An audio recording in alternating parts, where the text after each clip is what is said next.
Please be seated.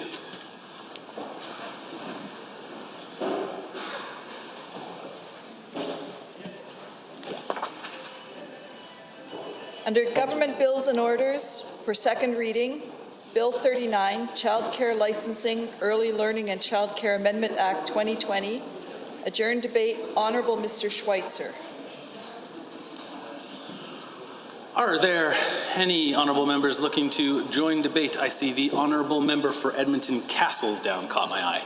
That's why I said that. Just let everybody know what's being attention.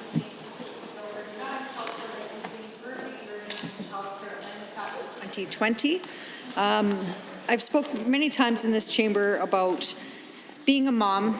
I have 3 kids. My oldest is 26, my middle is 19, and my baby is 16. And throughout their lives, I've accessed childcare. So I've always been either involved in school or working, and so I required childcare. I wasn't a mom that was able to stay home.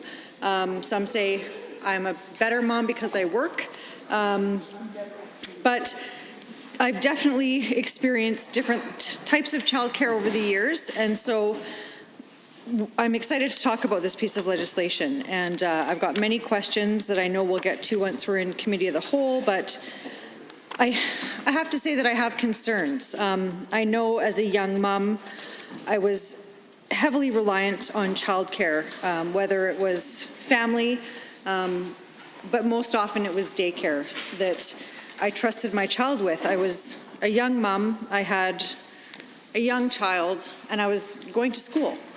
And the importance and the trust that's required to leave your child when they're young is so important. So I was fortunate that I had many people in my life that were supportive and wanted to help educate me on kind of some of the things to look for when you're looking for a childcare place for your infant.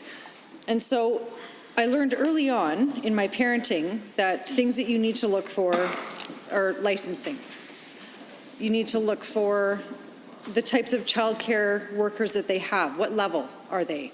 What are their accreditation process? Are they accredited? So as a young mom, these were things that I had never heard of, things that I had never considered. I knew what to look for when I brought my child in. I wanted to make sure it was clean. I wanted to make sure that the children looked happy. I wanted to make sure that there seemed to be good bonding between the grown-ups and the littles. But I didn't understand all of those other pieces that came with childcare. And I believe that as I got older, as I had more children, and as I started to go down the realm of social work, I started to understand that a little bit more about the importance of having licensing, early childhood development as part of the childcare facility that I chose.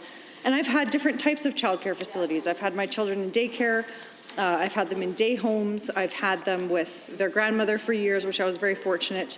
But there are different types of options for parents, which I think is incredible. One of the things that I do have concern about is the lack of affordable accessibility to quality childcare. And I think that this piece of legislation, unfortunately, doesn't address some of those things. Right now, we're in the middle of a global pandemic, and having affordable, accessible, licensed, good quality childcare is essential. When you're leaving your child with someone, when you're stressed out, you want to make sure that all of those things that should be there are there. And I'm concerned that what this legislation does is it takes away some of those things that parents take for granted. I know a lot of parents, through my work with Children's Services, I worked with a branch that did licensing. And unfortunately, a lot of parents don't know what they're looking for. A lot of parents would assume that there's standards that are in place and that their childcare facility is licensed and accredited and they have different levels of staff, but they don't really understand what that means. So I think this piece of legislation it sounds wonderful. It sounds like it's a nice a piece of legislation. I mean, the title of it says early learning, but unfortunately, that's the only reference in this entire piece of legislation. One reference, and it's in the title. So to me, that's a bit concerning, that if early learning is so important that it made its way into the title of the Act, why isn't it anywhere else in the Act? We know that children are essential to our future, and we need to nurture them, and we need to take care of them, especially when they're young. When they're away from parents, we want to make sure that they're in a loving, safe, nurturing, educational environment. And when you read the title of it, I think the minister can get up and say, you know, this is important, early learning is important, but then not to reference it anywhere else in this bill is a little bit concerning. I know that some of the wonderful childcare places that my children have been have put a strong emphasis on early learning. So when they did programming for the daycare, they were able to show the key elements that addressed early learning at each stage of their time in the daycare. They had different rooms based on age, and each room had its own clearly laid out plan. It had activities that were focused on their developmental levels. I was able to sit with the childcare providers and discuss the things that my children were advancing in, areas that they were working on, and this was something that I felt so essential for what was happening in my child's life for sometimes 8 hours a day, 9 hours a day while I was at work or while I was at school. They weren't just sitting in a room not doing anything. They were actively involved with the childcare providers. And there's a lot of these people that have been a part of my children's life that I still see, and they're still working in daycares, and they're absolutely wonderful. They take it very seriously. And I worry with some of these changes that there are those providers that unfortunately are going to cut costs, and they're not going to have the accreditation standards that perhaps some of the higher quality childcare facilities have.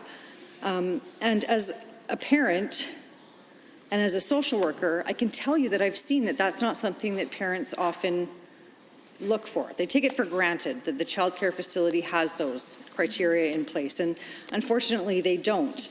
Even when looking through a day home, I went through a day home, a company that ran day homes, so it was licensed and it was accredited, and the woman that was running the day home had all of her standards very clearly laid out.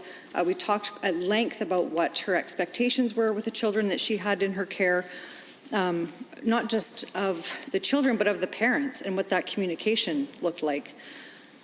And I'm concerned that this just seems to be somewhat of an attempt to try and convince Albertans that this minister is doing a lot more than she actually is, simply by looking at the title of it and looking at what is happening in this piece of legislation.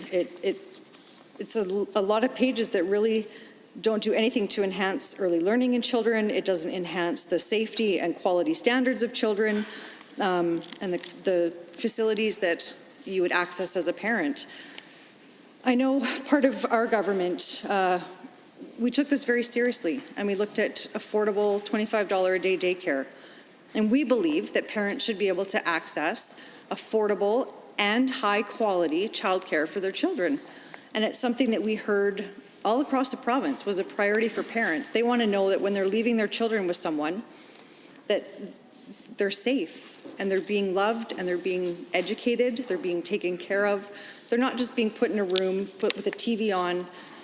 They're actually engaging with their children, and their children are learning things while they're at daycare. And that's something that we know from parents is really important. So knowing that early childcare learning is essential, I'm just concerned that it's not really it's not mentioned in this piece of legislation. And I fear that some of the things that she's removing is actually going to decrease the quality of childcare that Albertans are able to access. And I know as a mom, when my children were at their last daycare, it was after school care, and I was the parent liaison for the daycare that they were at.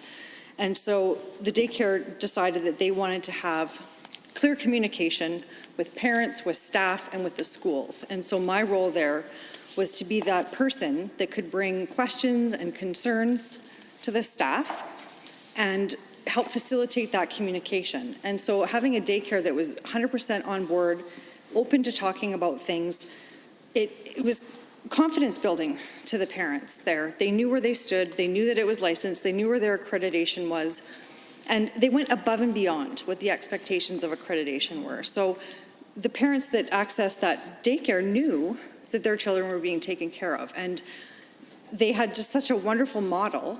I'm so blessed to have had that experience with my children, but unfortunately I know that that's not the case. Sometimes childcare facilities get their license revoked.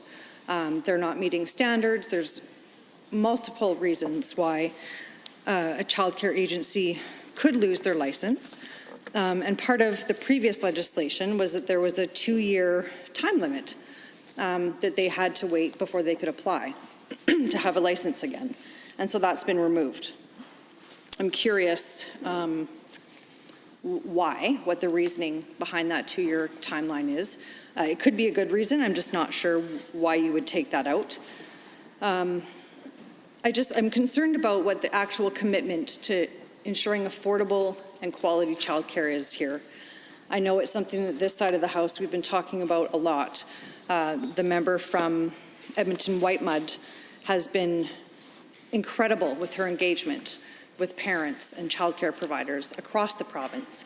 And she's been asking those questions of the minister, and I'm just not convinced that we've heard adequate responses. I know that there was some consultations that have happened. I know that I speak to parents all the time in Edmonton Castle Downs, and we're fortunate that we can assist with identifying some of the things that they should be looking for. And so when we're telling parents what they should be looking for in a quality childcare facility, licensing, accreditation, what their numbers are in terms of their levels for their staff, what does that look like once this legislation goes through? What are the standards that a parent can expect when they go into a childcare facility? And what is the requirement for the daycare to report that to the parents? What their licensing is, what their accreditation is. It's not here in this piece of legislation, and that makes me somewhat concerned. We have clear checks and balances right now when we're reviewing licenses of an established program, and I don't see that in this piece of legislation. What are the requirements for safety standards? How is that going to be monitored? Are there people going into these homes? What will that look like? I know that parents can sometimes really struggle when it comes to making that decision about going back to work. And they will go through many different facilities and do lots of interviewing and often talk to family friends and see what their child care experience is like. But it needs to be clear. It's not just that feeling when you walk into a daycare and you watch your children interact with the kids and with the staff. You should be able to clearly identify what facility-based programs are being run out of there, what the standards are, what the licensing status is.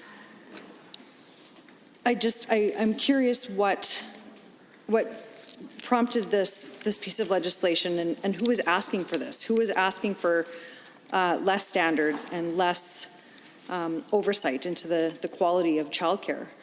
I'm concerned that with all of the discussion that we've been having about the impacts on women during this pandemic, we know that one of the main areas that women are concerned about with work is quality childcare. So women during COVID have been hit the most during this pandemic. They have the highest rate of unemployment. They're often the one who becomes a childcare provider if their children can't go to school or if there is no childcare.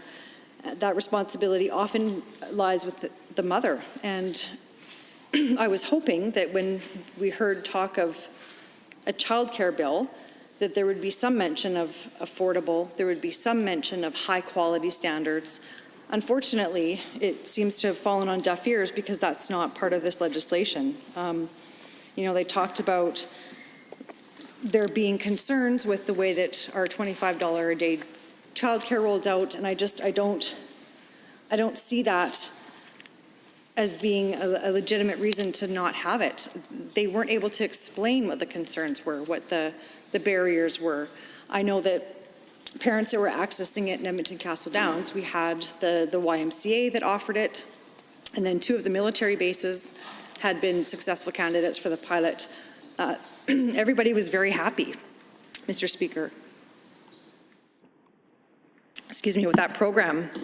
And so to see that that's not part of this is somewhat concerning. I know the childcare facilities that I've spoke to, they have excellent programming. They have really wonderful staff that are dedicated to the kids. They're passionate about it. That's why they got into childcare in the first place. And I know that reducing the standards, thank you, Mr. Speaker. 29-2A is available. I see the honourable member for Edmonton Decor. Well, thank you, Mr. Speaker. I appreciate the comments brought forward by the member for Castle Downs, especially her personal experience as her kids grew up. I think this is information that is critical for us to be able to make an informed decision in this House. Unfortunately, I know her time seemed a little bit shorter. I was hoping that perhaps she might consider finishing off her thoughts to add to this debate, please. The member for Edmonton Castle Downs has risen with about 4.5 minutes. Thank you, Mr. Speaker, and thank you to the honourable member. I know that many parents that we've spoke to, they're confident in their childcare that they have right now, but there isn't anything in here that has an expectation that the standard changes, licensing, any of that would be notified to the parents. So if the parent currently accesses a childcare facility and they have this understanding and belief that this is the services that are being provided, unfortunately, there's nothing in this legislation that talks about notification to families. Do they know that this is happening in their childcare facility? And are they considering what that would look like if it does change? Does that mean that they're now going to be forced to look at alternative childcare for their children? And I know as a mom that that's really difficult to do because your children create bonds. They have these relationships at daycare and day home that is unlike any. It's part of your family because of the time and the care that they receive there. So if your child is accessing a day home or a daycare, and the standards change, are they being notified? And then what is that consequence? Does that parent then have to decide, well, they've reduced the level of learning, they no longer have this developmental component, early learning is no longer something that's required, the daycare perhaps had to cut costs because they're not being properly funded.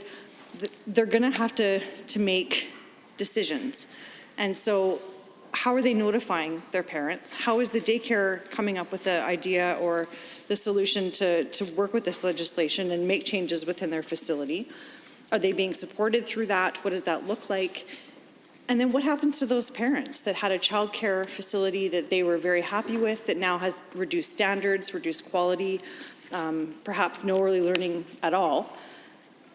Does that mean that they now are being forced to look for another child care place? And those are questions that I'm being asked in Edmonton Castle Downs by parents and by the daycare workers. They're nervous about what this piece of legislation is going to do and how it's going to impact their family.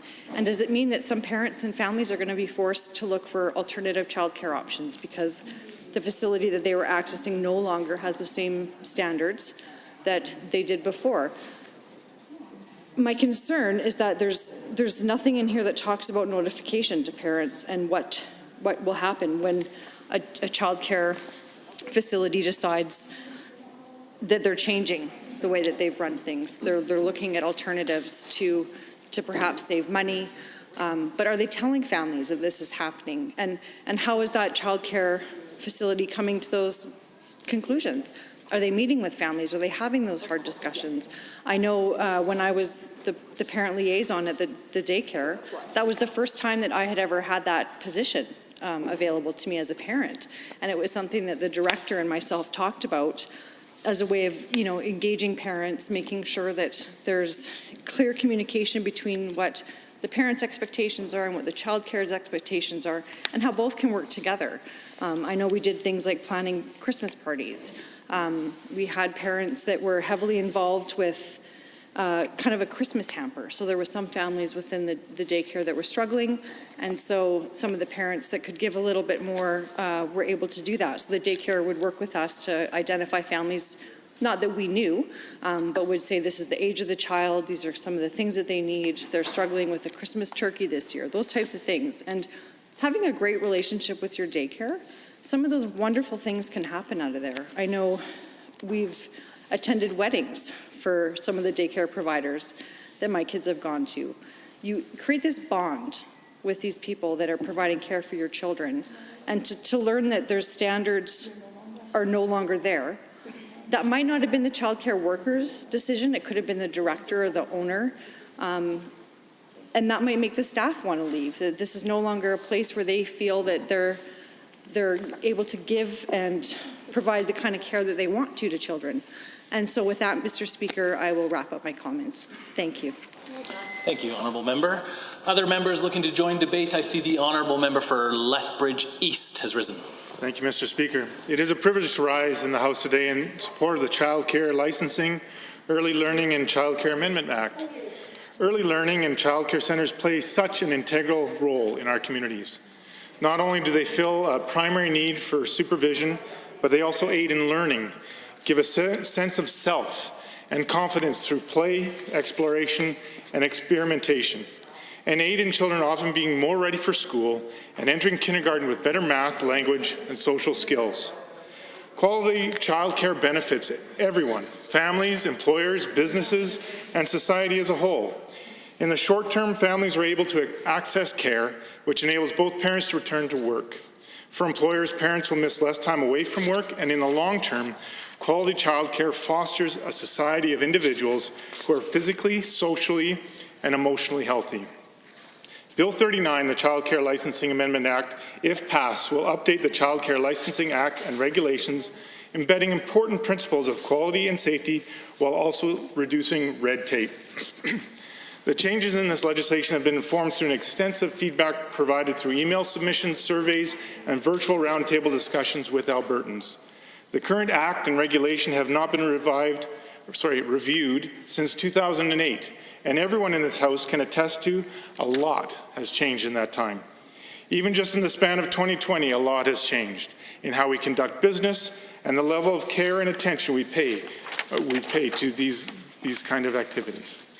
Inviting Albertans back to the table for the first time in over a decade to consult on changes that would directly impact their lives, and hearing their thoughts on what is working, what is not working, and what they would like changed, allowed Children's Services to put forward this well-informed and well-thought-out piece of legislation. Mr. Speaker, as a result of this consultation process, what you see in this Act are legislative changes that are rooted in quality and informed by the people who will be affected by it every single day. This legislation reduces red tape while protecting the parent's desire for choice and ensuring that whatever choice that parent makes, the quality and safety of the program is of utmost importance. And that, Mr. Speaker, is why, after feedback from the sector, we cancelled the accreditation process earlier this year. Despite being entrenched in red tape, the underlying principles of accreditation were good. It signaled quality childcare and helped parents make an informed choice. That is why the Act legislated similar principles into the Act as guiding principles. Rather than continuing the onerous amounts of paperwork required for accreditation, the Act will add new guiding principles and matters to be considered directly into the legislation, which will set a mandatory expectation for quality and safety, what we just heard about. To be considered for accreditation, the program will now demonstrate how they are following the guiding principles and matters when they submit their program process. What this means is that quality and care will be the key driver of decisions being made by child care programs. Quality child care is tied intrinsically to child care educators and those who work with children every day. Amendments in this Act, if passed, will clarify the previously complex, confusing staff certification requirements. If passed, this legislation will move certification requirements from legislation into policy. This will allow the Alberta government to be flexible and adapt to the ever-changing needs of this sector. More than ever before, we need flexibility for the providers of childcare. This legislation is proposing changes that make logical sense. Programs will now be able to access nearby outdoor spaces where children can learn and play. Childcare providers will also now be allowed to offer extended hours of care, including overnight care with appropriate guidelines. Stacey Wilson, the Executive Director of Adventurers School Aged Care Limited, had the following to say about these simple but logical changes, and I quote, "The changes and clarifications to indoor and outdoor space in the updated legislation and regulations are fantastic. As an operator, it is very frustrating to have a beautiful park space across from your centre, but be unable to access it due to fencing requirements and other limitations. Expanding access to outdoor spaces will allow centres to be more innovative with their programming while providing higher quality of care for children." Unquote. Shift workers will now be able to access quality regulated care for overnight shifts. This comes back to the idea that quality childcare benefits everyone, parents, children, and employers. This bill also looks to address and improve quality, safety, and accountability to our childcare and early learning centres. These changes are simple and straightforward, but will make a huge impact on the lives of parents and care providers. Example of these changes are that now license holders will have to supply criminal record checks for all staff members, volunteers, and anyone who will or could be in contact with children. Prior to this legislation, only certain people were required to submit criminal record checks. By amending the Act to provide these extra checks and balances, it enforces our government's commitment to safety and quality childcare. And with increased quality and safety, parent or caregiver's choice of which childcare option best suits their individual family's needs is broadened. Quality childcare leads to a better quality of life, and I am glad that our government has made informed steps to recognize that, and I will be supporting this bill. Thank you, Mr. Speaker. Thank you, Honourable Member. 29-2A is available. Should anybody be looking for some quick comments or questions? Seeing none, are there any members who wish to join debate? I see the Edmonton Decor member or the member for Edmonton Decor. I will answer to both of those, Mr. Speaker, so that's okay. No, appreciate the opportunity this evening to rise and add some thoughts around Bill 39, Child Care Licensing, Early Learning Child Care Amendment Act 2020. I certainly appreciated the comments from the member for Edmonton Castle Downs around her experience with childcare. Of course, my experience around childcare, I have to admit, is a little dated, probably at least a couple of decades. But I still remember the challenges with regards to my daughter and our childcare needs. As I've probably said in the House before, my daughter was born with congenital heart disease. She also has diabetes. So having a daycare that's even willing to take on a child with so many challenges can be daunting, to say the least. And that was 20 years ago when I was looking at that. So I couldn't help but, notice some of the comments from the previous speaker, especially the one around people being well informed. Clearly, I would say that none of my constituents within, say for instance, the African Caribbean community probably had a chance to weigh in when the Africa Centre was chosen as one of the $25 a day daycare sites. That was literally a game changer for that community because we found that folks required affordable and accessible childcare within their neighborhood. And of course, later on when the expansion happened, I had another facility that was also chosen.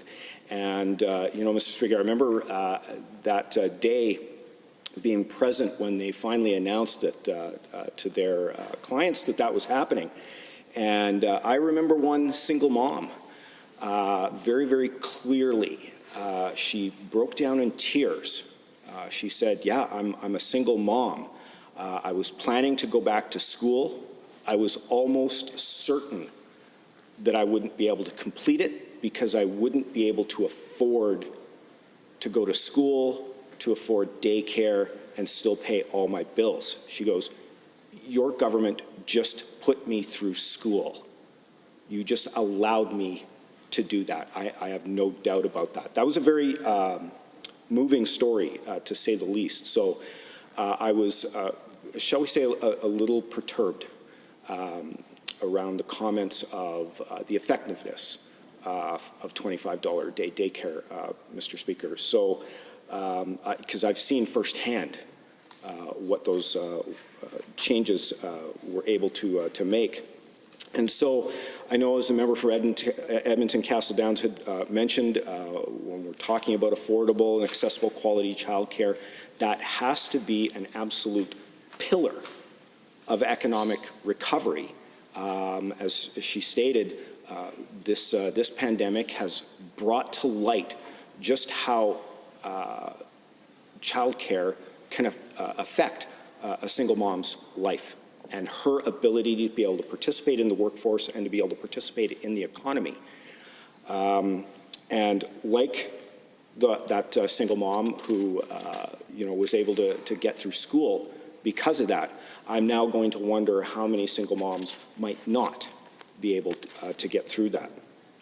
So, like my colleague, I do kind of wonder, one of the questions that popped to mind here, which I'm hoping we'll get a chance maybe to debate further in Committee of the Whole, because really second reading is not really the opportunity to be able to go back and forth potentially with questions, ideas, things like that. But we see early learning and child care mentioned in the title, but the early learning seems to be absent from the rest of the legislation. And, I've kind of heard some things around, well, that kind of stuff is going to be in the regulations. I do find it interesting, Mr. Speaker. I've commented on this before on multiple different pieces of legislation. History is everything. You can look back at history, find out what worked, what didn't, what was said, what wasn't. And so when I look at that history,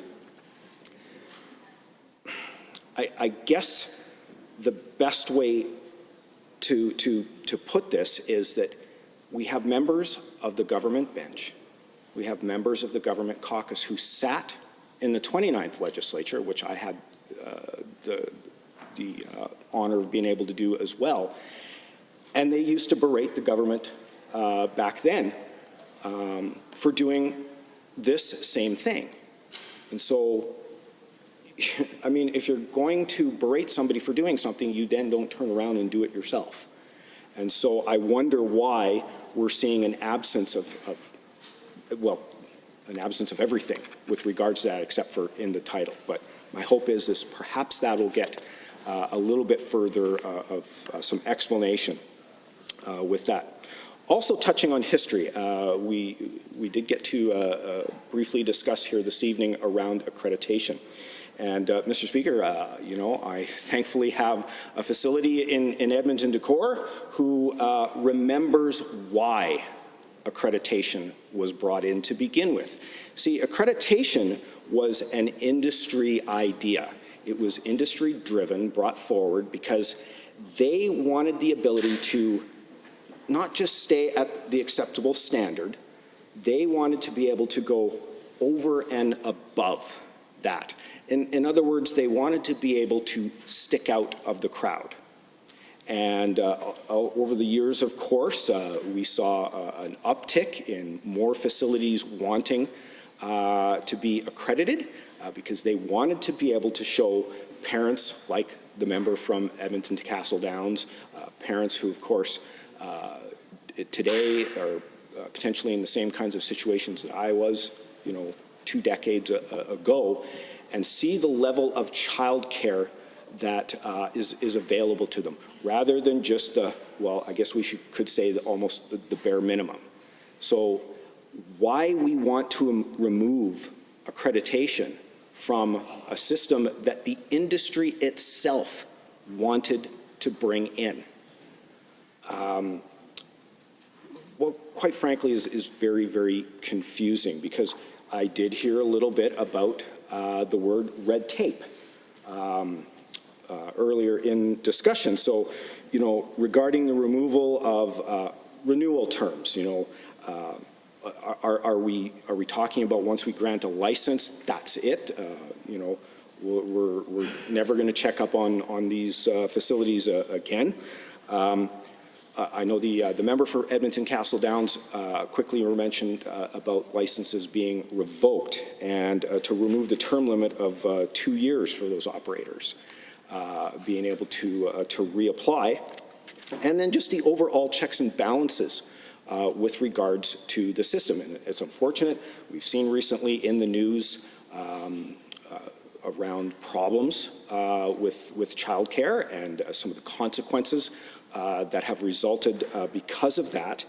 And so this is what we're trying to label as removing red tape. So I would be very interested, Mr. Speaker, about what kind of conversations took place between the Ministry of Red Tape Reduction and Children's Services, because I clearly remember when the ministry was started that removing red tape that potentially puts people at risk, that puts their businesses at risk, was not part of the mandate of the Red Tape Reduction Ministry. And I believe the Associate Minister even assured not only this House but Albertans that that would not happen.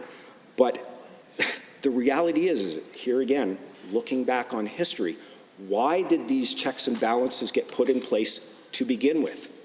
Because there was concerns over what was going on. Why was it that there was a 2-year limit put in should a license be revoked? There was a reason for that. So it seems that label of reducing red tape is getting a little bit more loosely used. And so I would be, again, very, very interested to know what kind of conversation took place between the two ministries and how they came to the conclusion that removing accreditation that was wanted by the industry was removed, why removing renewal terms was a good idea, why removing the 2-year time limit for an operator that might have had their license revoked, and why checks and balances and checking up on operators just to ensure that they're still making the proper decisions, that the level of care that they're providing to some of the most vulnerable people in our society, our kids, are being done in a safe manner. I'm also wondering a little bit about why licensed and unlicensed day homes now will have the same number of children. And so what are we potentially looking at creating a scenario where there just won't be any licensing with regards to that, because it'll be all the same, so why do we just not license them all? Because, that would be some good red tape removal. So I want to hear some of the thinking around this. I believe the excuse, quite honestly, of red tape removal is getting a little bit out of hand, especially with regards to childcare providers, and for families and parents that are in the position that I was 2 decades ago, where are there facilities that are willing to take on, have any kind of training possibly to take on a child with complex heart disease, or that perhaps has type 1 diabetes. We were very, very lucky back then at the time that the facility that we found which was still quite expensive back in the day for a shift worker like myself, who was only making $45,000 to $50,000 a year. You know, you hear nowadays of some folks paying us more than what they pay for their mortgage on their house. And, you know, we start to see situations where people are making decisions that maybe they know aren't necessarily the best, but they're between a rock and a hard place. They have to be able to go to work. They have to be able to somehow figure out how to pay their bills. And so they start making decisions with regards to childcare providers simply based on what they can possibly afford. And if we start lowering those standards, and I have to admit, Mr. Speaker, I'm seeing a little pattern here with this government around this race to the bottom mentality that we're seeing, that, you know, we have to just do the bare minimum, rather than why not looking at how we can be the best. And that was the industry's solution. How can we be the best? How can we bring everybody up? Let's introduce an accreditation program that wasn't mandatory. So this whole thing around, wow, we're trying to reduce paperwork for childcare providers. They don't have to go after accreditation. That's something that they can do over and above. That was the entire reason for that program. And so we need to stop taking this bare minimum, lowest standards, let's just do what we absolutely barely need to do mentality. And we have to look at how can we be the best? How can we provide top quality childcare, but at a rate that's affordable for people? And that's where the government is able to step in and be able to do something about that.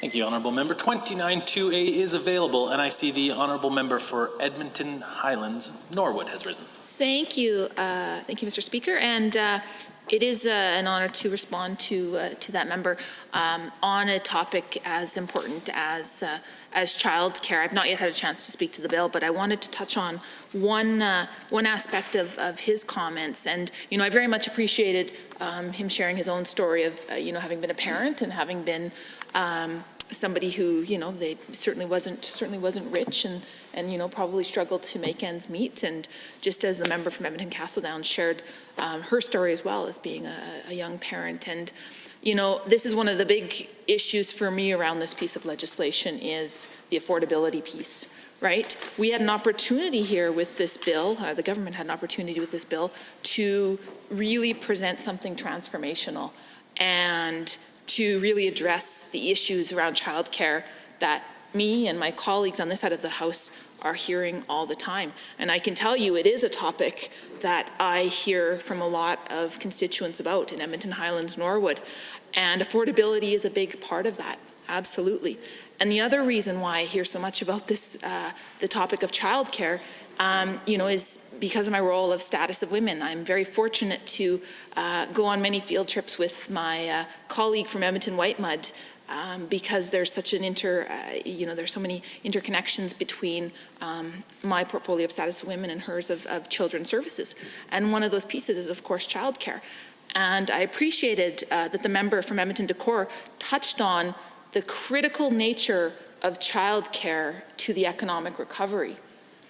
And this is something that we've been speaking about in the House since, honestly, just after the onset of the pandemic. I remember standing here in this chamber calling for women's voices in particular to be centered in the economic recovery. I also recall laughter from the other side of the House when I first asked about that, shamefully. And soon enough, actually, it wasn't just us speaking about it. It wasn't just myself, our leader, from Edmonton Strathcona, my colleague from Edmonton Whitewood, it wasn't just us talking about it. Suddenly, it was organizations all across this country, organizations here in Alberta like the WCA, compiling robust reports on the need for critical childcare. It was that, yeah, that's coming on my list. You just wait. It was the big banks, RBC and others, calling for the absolute need for childcare to be a center point in an economic recovery plan.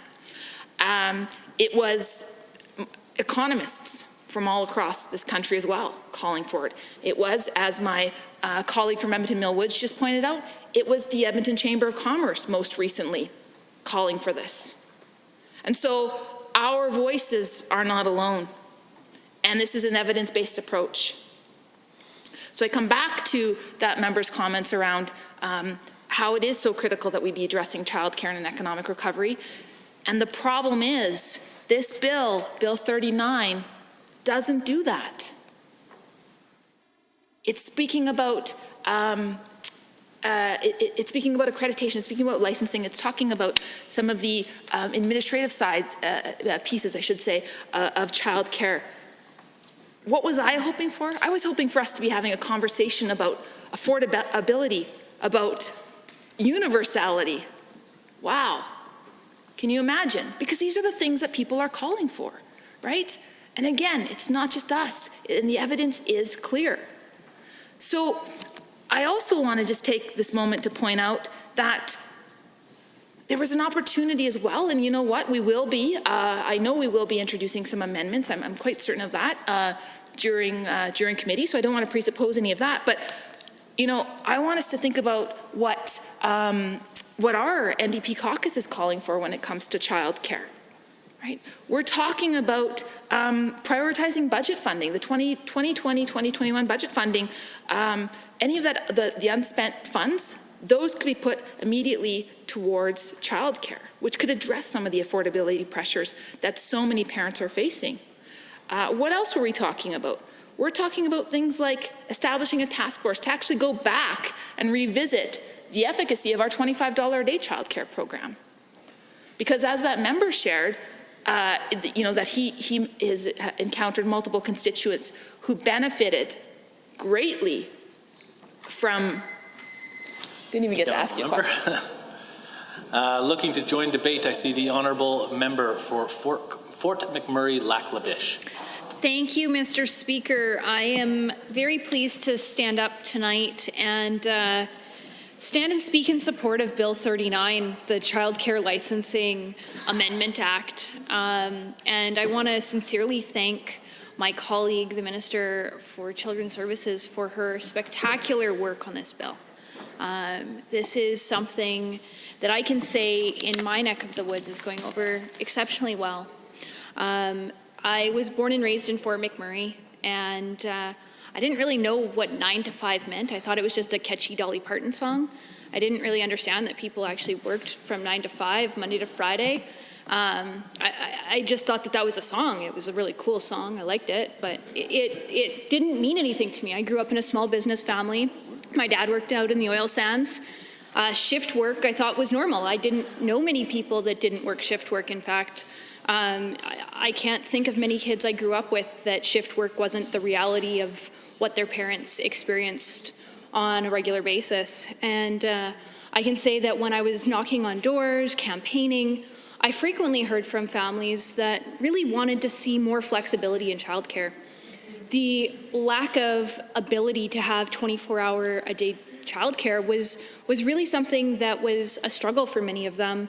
In fact, many of them shared with me that that was one of the big challenges they had when they had kids. Both husband and wife worked shift work, and unless they worked cross shift, which meant they would basically never see each other, it meant one of them typically had to come up with some other solution, or oftentimes it was nannies that were brought in so that both spouses could continue doing the jobs that they absolutely loved, which were typically shift jobs. And I'm proud of the fact that in my community, that's just the way of life. And I think it's spectacular. It's definitely given a lot of skills and opportunities. And so one of the things that this bill addresses that I am so proud of is it allows for more flexibility, and it allows the operators to meet the demand that it does exist. And I can say meet the demand that does exist because I hear about it. Day in, day out, I hear about it. Families that would love to have more flexibility in childcare. They don't need Monday to Friday. They need high quality, safe childcare 1 or 4 or 8 days a month. They don't need it Monday to Friday, 9 to 5. And so this legislation listened to over 10,000 Albertans. It was a huge undertaking that was done by our government to consult with people to create an amazing piece of legislation that responds to a lot of these demands. Because one thing that I know is absolutely essential in Alberta's economic recovery is childcare. Childcare is an essential piece of our economic recovery, and making sure that parents have quality, accessible, affordable choices when it comes to childcare is so important to making sure that parents get back to work. And I'm very cautious and deliberately using the term parents and families because I don't believe that it is a choice that needs to only fall to one or the other, the mom or the dad, but it is the family's choice. And so this is something that I'm so proud of this legislation. The changes will improve flexibility for providers. It will also allow for the mixed age groups, which will make it easier for centers, especially centers in smaller rural communities such as my own, to be able to manage their staffing a little bit easier. This is another piece that I heard quite a bit when I was knocking on doors, especially from some of the small providers that provide absolutely spectacular care. They really wanted to see a little bit of change so that those ratios could change for drop-offs, pickup times. Specifically, a parent is dropping off their 2-year-old and their 7-year-old.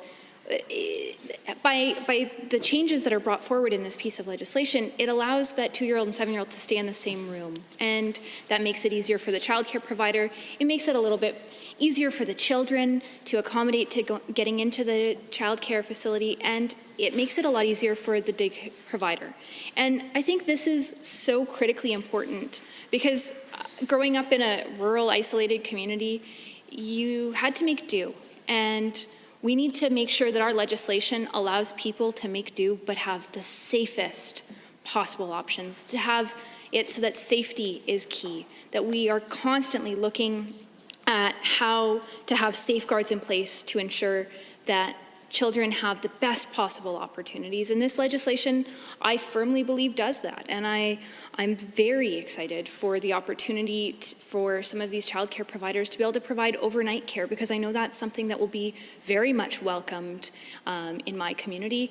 I think to myself, I don't have children yet, Mr. Speaker, but this is something that's crossed my mind on multiple occasions. And in the role that I'm in, how exactly would I juggle childcare living in a community 5 hours away with the hours that we are in? And all of these kinds of things have kept me up at night, and I don't even have kids yet, and I can see members on the other side shaking their head, and I feel like that's probably something that is not just unique to my worries and concerns, but probably the worries and concerns of many people in this chamber and many Albertans. And so this legislation actually provides that flexibility to provide that option. And that's something that I'm very excited about. And like I said, the Minister of Children's Services came up to Fort McMurray, and she came on a tour of some of our childcare facilities and listened. She actually listened. She had conversations. We went out for dinner, and it was really interesting. I had the opportunity to introduce her to a friend of mine that I'd gone to elementary school with. And him and his wife are both very proud tradespeople, and they work in the oil sands. And in order to accommodate their schedules, they had to hire a nanny because they needed overnight care a couple nights a week, and the two of their shifts overlapped in such a way that that was really the only option. And so a change like this, I'm sure, will be very much welcomed by some of my friends, some of my constituents. And I think that it's critically important because it really is so important that we're actually listening to the people so that we can provide that care and we can actually assist these communities, because childcare, like I said, is so important. And so with that, Mr. Speaker, I will wrap up my comments. Thank you, Honourable Member. Are there any members wishing to join on 29-2A for questions and comments? Seeing none, are there any honourable members looking to join debate? I see the honourable member for Edmonton Meadows has risen. Thank you, Mr. Speaker. It's my honor to rise in the House and to add the comments to the Bill 39, Child Care Licensing, Early Learning, and Child Care Amendment Act 2020 on behalf of my constituents. Mr. Speaker, as I look at this bill, it really reminds me my childhood memories. Many of my friends from Indian background probably would have been familiar with the names called Anganwadi. That was a program run by Indian government. I think it's still alive. Anganwadi is a type of rural child care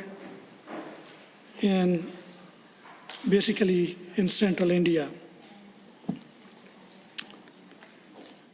This was started by the Indian government in 1917, around 70s, not 17, as part of integrated child development services program to combat child hunger and malnutrition.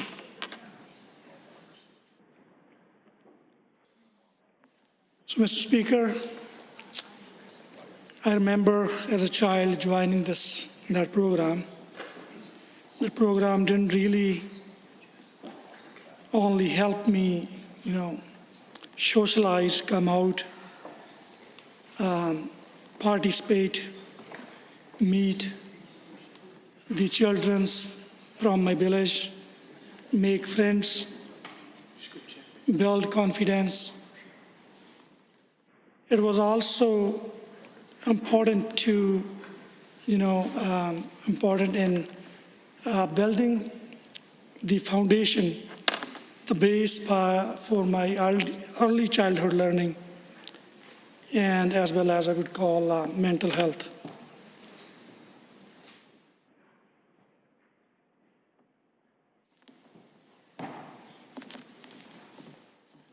So that program, not only from that perspective, how important it was for the children's, it also provided the opportunity specifically to the young women's. I have actually live example from my home. The women's, like my mother, could not pursue the high schooling, due to lack of schooling in the area, lack of high schools in the area. She was not able to go to high school. But she could not probably go back to the school, but due to this program, it helped her pursue some of her dreams. If we had the platform, the opportunity, and it was taken care, I think that provided her the opportunity to serve as one of the first two women on the village council.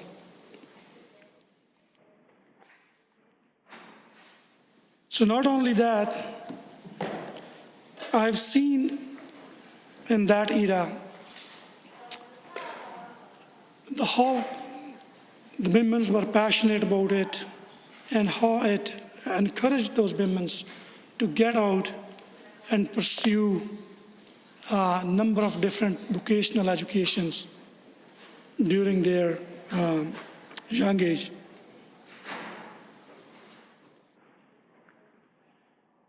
It also for us, people like me, the people who are working, I have a lot of respect to the people who work in early child care in Canada, in Alberta. I recall my memories. This is not only, the work for those people who are serving in the early child care programs. It's also a kind of very emotional and personal job for those service providers in this sector taking care of children at very early age. So I mean to say that it also provided us to build a lifelong relationship with lots of people. So it built the platform to kind of build a strong social ties among communities. So it has so many different aspects when we are discussing the child care here in the House today and looking at the bill. I just wanted to bring in some of the experience that I had. And also,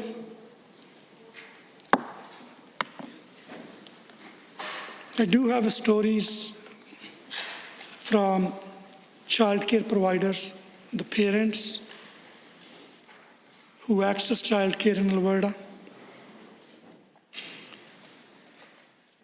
I remember I was on the radio on very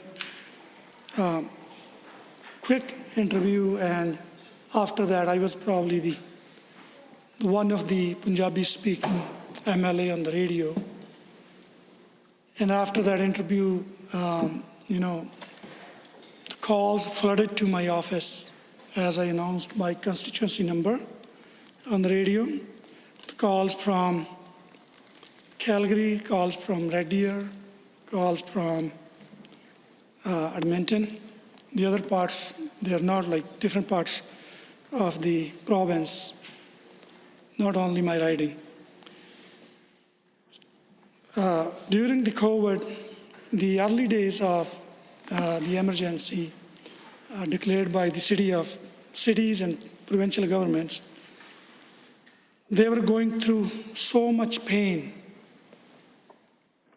They shared the stories, and I'm so proud of my colleague member from Edmonton Whitemud.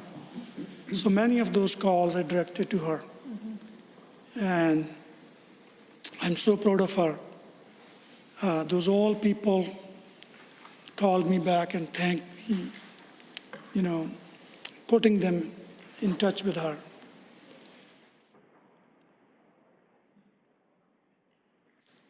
So by saying this, coincidentally today, I called a gentleman for a very different reason.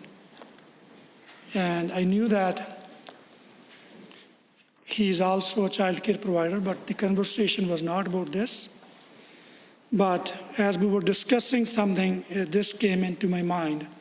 So are you people aware that there's the bill being discussed in the House today about child care? And let me say that he is not a hardcore NDP supporter person. His political inclinations are very open towards even conservatives.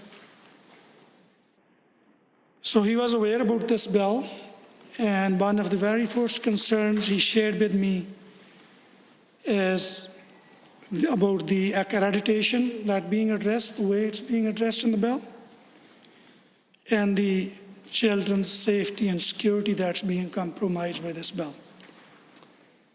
So by adding my comments to this bill, I just wanted to get that call and feedback onto the record as well. So what we are saying, the other story I just wanted to share, and I'm not afraid about it, So past NDP government brought in the pilot project of $25 per day childcare. We know that was successful, but similarly, lots of operators were not happy because they were exempt. They could not participate in it, and they were complaining about it. And as of my conversation to some of those childcare operators, and one call today, and they out loud said, we were never against the $25 per day childcare, but we wanted it to be universal, and we were waiting for it. So I'm not talking about the parents, I'm talking about the feedback or demand, you can call it, from their group they have a WhatsApp chat group of about nearly 40 plus daycare operators. And I know majority of them have very close ties to the UCP party. And I know them very well personally. And I hope they would have provided their feedback to the UCP government as well.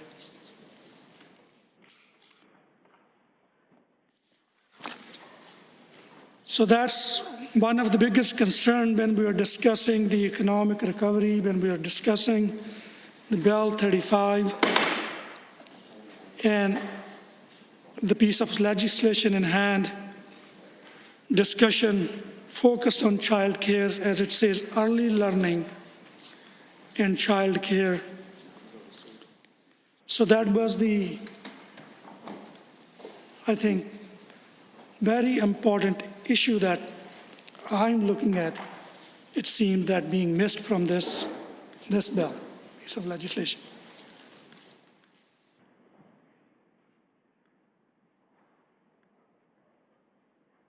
As a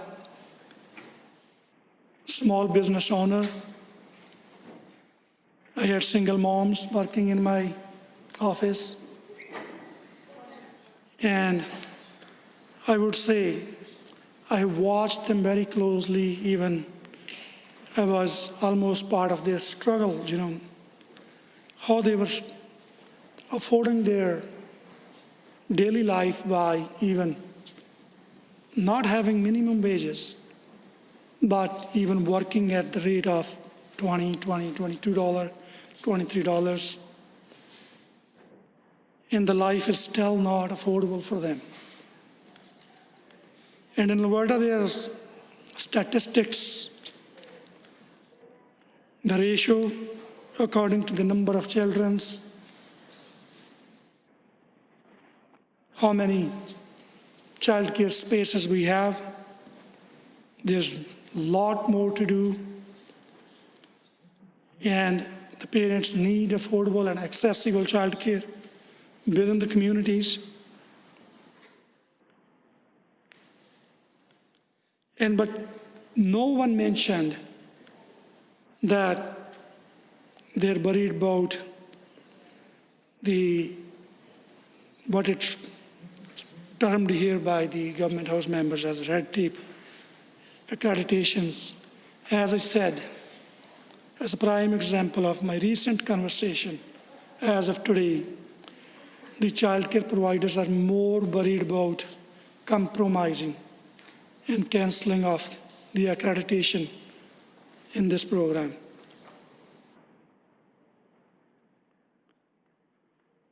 And not only that, the government has moved forward by increasing the capacity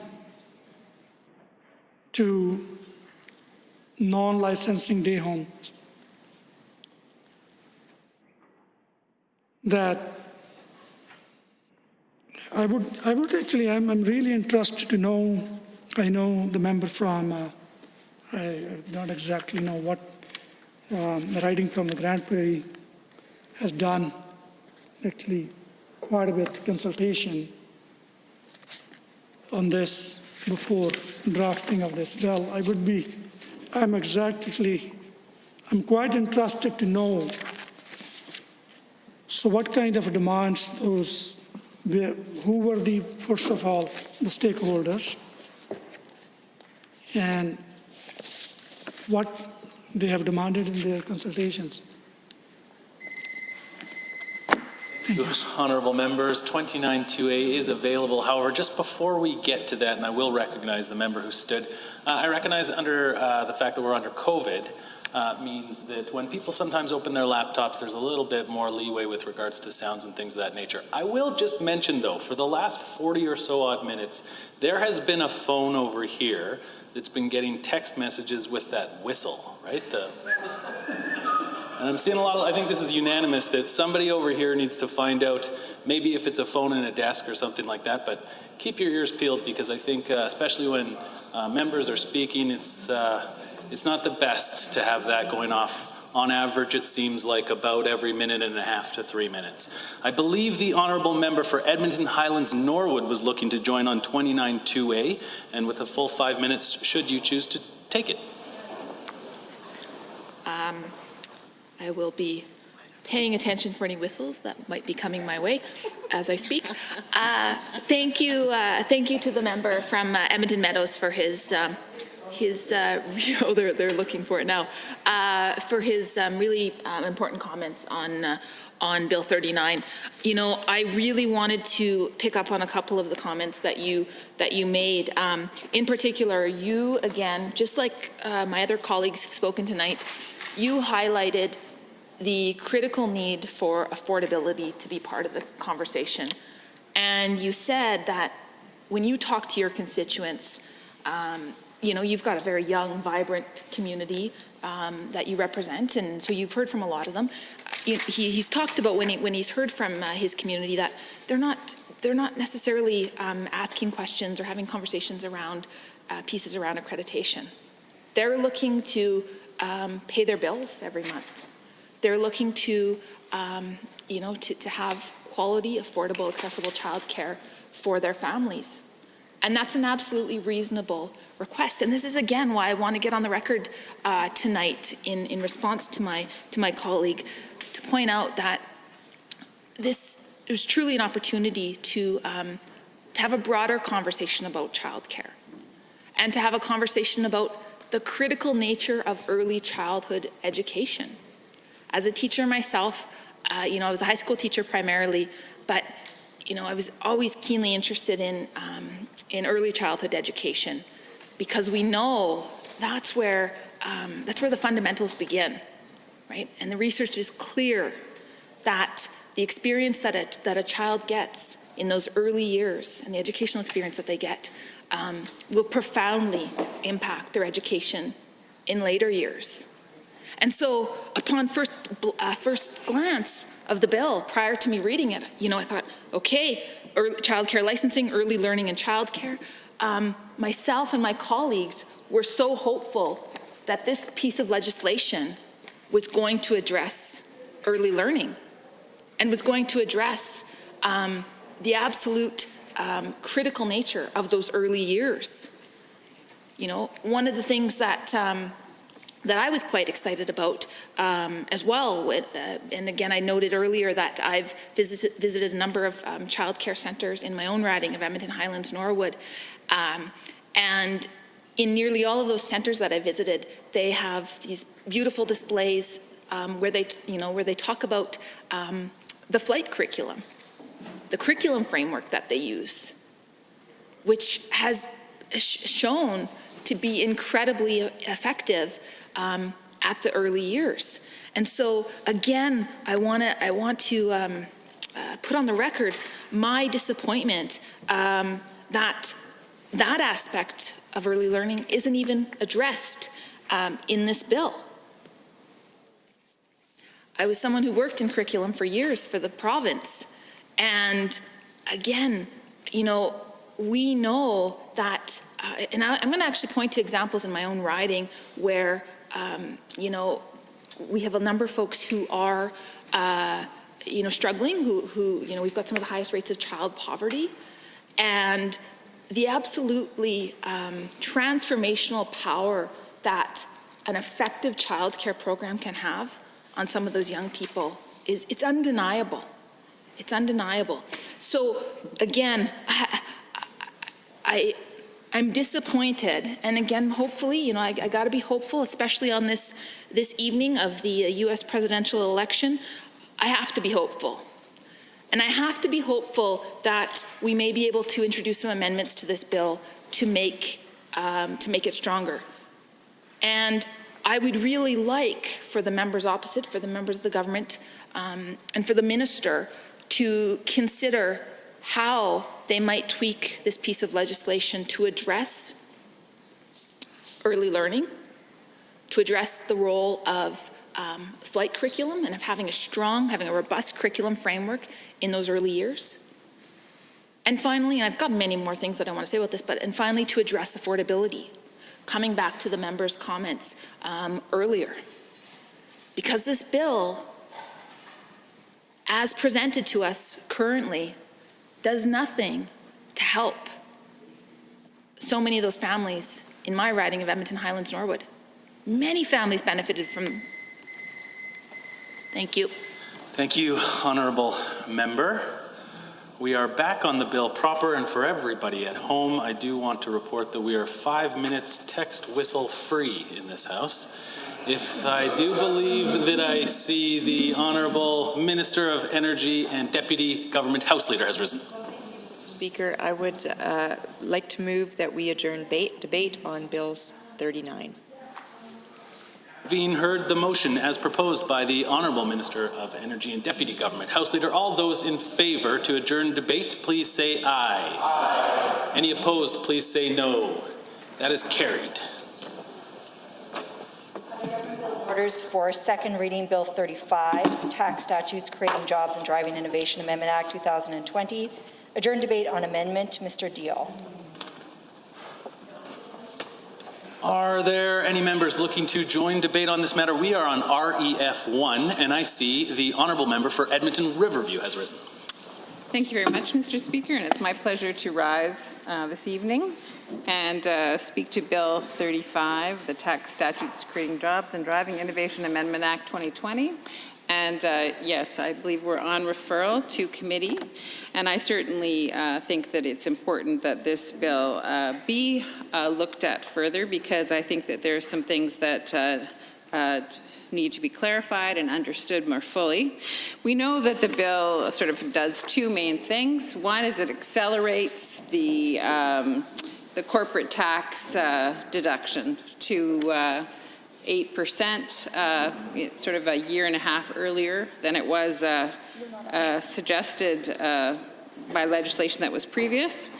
And it also has creates legislation for the Innovation Employment Grant that is focused more on small and medium-sized businesses regarding investing in research and development.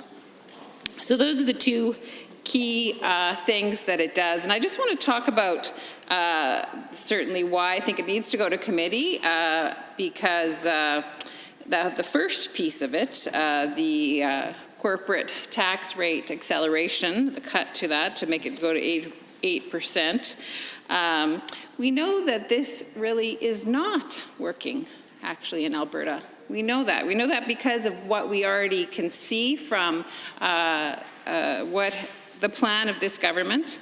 And, to be frank, by many conservative governments, across the world, this, cutting corporate taxes in the hopes that corporations will be, kind and generous and create much more jobs and support for that community. Well, let's face it, corporations do what corporations do to keep themselves as profitable, as successful as they can, and that's their primary focus. It's not, they're not beholden to the people of Alberta, and certainly, or any jurisdiction really, and they make decisions so that their shareholders can make the most money. So this acceleration of the corporate taxes to 8% really is just continuing to go down the wrong road, a road that isn't going to help Albertans. We know that already 50,000 jobs had been lost in the first year of this government's tenure. We know the deficit doubled, and the economy shrank by more than 0.5%, and this is all before the pandemic. And of course now, we're reeling from so much more challenges. Right now we have 290,000 Albertans who are out of work. And certainly what we see on this side of the House is that the focus should not be on cutting corporate taxes. It should rather be on things to make sure our economy is diversified. We have just announced our Alberta Futures plan. It's a 6-point plan that will make a huge difference. And this is just taking us down an old road. And I know my colleagues have already spoken extensively that trickle-down economics doesn't work. And as I said at the beginning, corporations have their own self-interests involved. They're not necessarily concerned about jurisdictions where they are. They're concerned about making a profit, making sure their shareholders are happy, and that's their focus. They're not concerned about keeping Albertans employed. And certainly we see large corporations every day in Alberta, and certainly over the last years just making exactly those decisions. So who is responsible, though, and who does care about Albertans, or should, is, an elected government. They should be considering that because they know corporations don't. But this government doesn't seem to get that. They just keep, $4.7 billion tax giveaway to big corporations, and they think magically jobs are going to come back in Alberta. But, we've seen that they don't. And that big $4.7 billion loss to, Alberta's treasury could support Albertans, and it's really, certainly it disturbs me deeply, because guess what? Average Albertans then must, pay for that. And so that $4.7 billion corporate tax break is on the backs of seniors. We've seen that already. This government, as soon as they came into office, happily de-indexed Alberta seniors' benefits. So this is a small amount of money that seniors get on the month. I think it's about $200. It's a top-up from, the federal money they get. And so our government, when we were in power, we indexed that to inflation so that seniors would have the supports, they could live in dignity. And I mean, it's just like a cruel cut that the UCP see this as something, oh, well, we can just take that away from seniors. That small amount of money, and the aggregate, of course, it's much more, but it is really, I think, such a mistake in priority, a mistake in values, that this $4.7 billion corporate tax giveaway, and then all of a sudden it's going to magically help everyone in Alberta, this trickle-down magic. It doesn't work. And people are suffering in Alberta because of it. And if we continue talking about seniors, then we know that also, besides that one example, we also had a standalone seniors advocate office where seniors in Alberta could reach out to that advocate, and they would help them navigate provincial programs, understand help them understand something that they might not already, do some education, push our systems to be more friendly and responsive to them, look at the larger systemic issues, and help governments make good decisions about this. And this office was created, certainly by our government, and that was another thing. That's gone, a standalone office that now no longer exists, no longer gives tremendous support to seniors in our province. And again, I guess it's just because, corporations I don't know, people think, the UCP think their benevolence is so profound that they're going to care about all of us, but certainly that's not my experience, and certainly I wouldn't say the policy changes that have been created by the UCP have negatively impacted seniors because of it, because that's a huge hole, $4.7 billion taken away from our treasury. Another cruel cut is kicking 60,000 Albertans off the seniors drug plan. And I mean, the justification for this by the health minister is that, well, they're not seniors, you know, they're seniors' family members. Well, seniors live in families. I mean, it still impacts their bottom line. This is a program that's been in place for years. It predates our government, certainly, and was created by a Conservative government. And so to take 60,000 dependents off of that drug plan, again, is just cruel, while giving away this $4.7 billion corporate tax break. We know that there are plans to increase, so this is from the Ernst & Young report, increase costs for home care, continuing care fees, increased charges for various costs, sometimes before medications were paid for, now they're not going to be. I mean, there's just policy after policy that is really hurting regular Albertans, hurting seniors, and this corporate, you know, tax break really is not benefiting. And the other piece of it I'll just talk about for a bit is the Innovation Employment Grant. So, okay, so they're going to have this Innovation and Employment Grant to help with research and development for, you know, small and medium-sized businesses to help them be able to do work that they couldn't otherwise, to help them sort of develop more knowledge in their sector, you know, so I mean, you know, there's not much to be argued with here, except they're doing this after they've cut so many of these kind of programs that our government, and again, that predates our government, had in place, that they had already wiped out. And now with this one step forward, you know, we're still behind. You know, they've moved us many steps back before. So certainly the finance minister cut the scientific research and experimental development credit. They also cut the interactive digital media tax credit already. And in that one particularly, you know, the Film and Video Arts Society of Alberta, it's also known as FAVA, they are located in my riding, and they came and visited me. And, you know, for them, it meant that some projects couldn't go ahead when that interactive digital media tax credit was cut. And, you know, this gal who was a producer really shared deeply with me about how she didn't want to leave Alberta, but because of this cut, she would have to, unless something changed. And what could I do to support her? And certainly we advocated with the minister, and it was, you know, disturbing to see that, you know, they had counted on this tax credit, and then that was cut.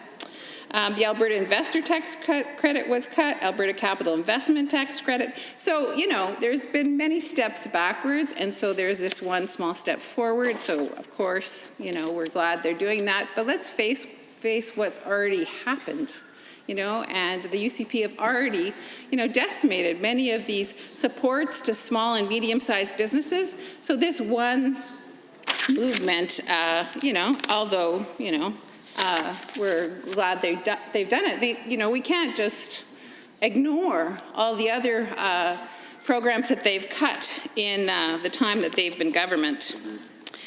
Another thing, I think yesterday, Premier Kenney virtually was speaking to the Calgary Chamber of Commerce, and he was it? And oh, I did. I'm just going to ask that we remind all members in here to refer to members of this House by their constituencies or titles. So if you can please continue.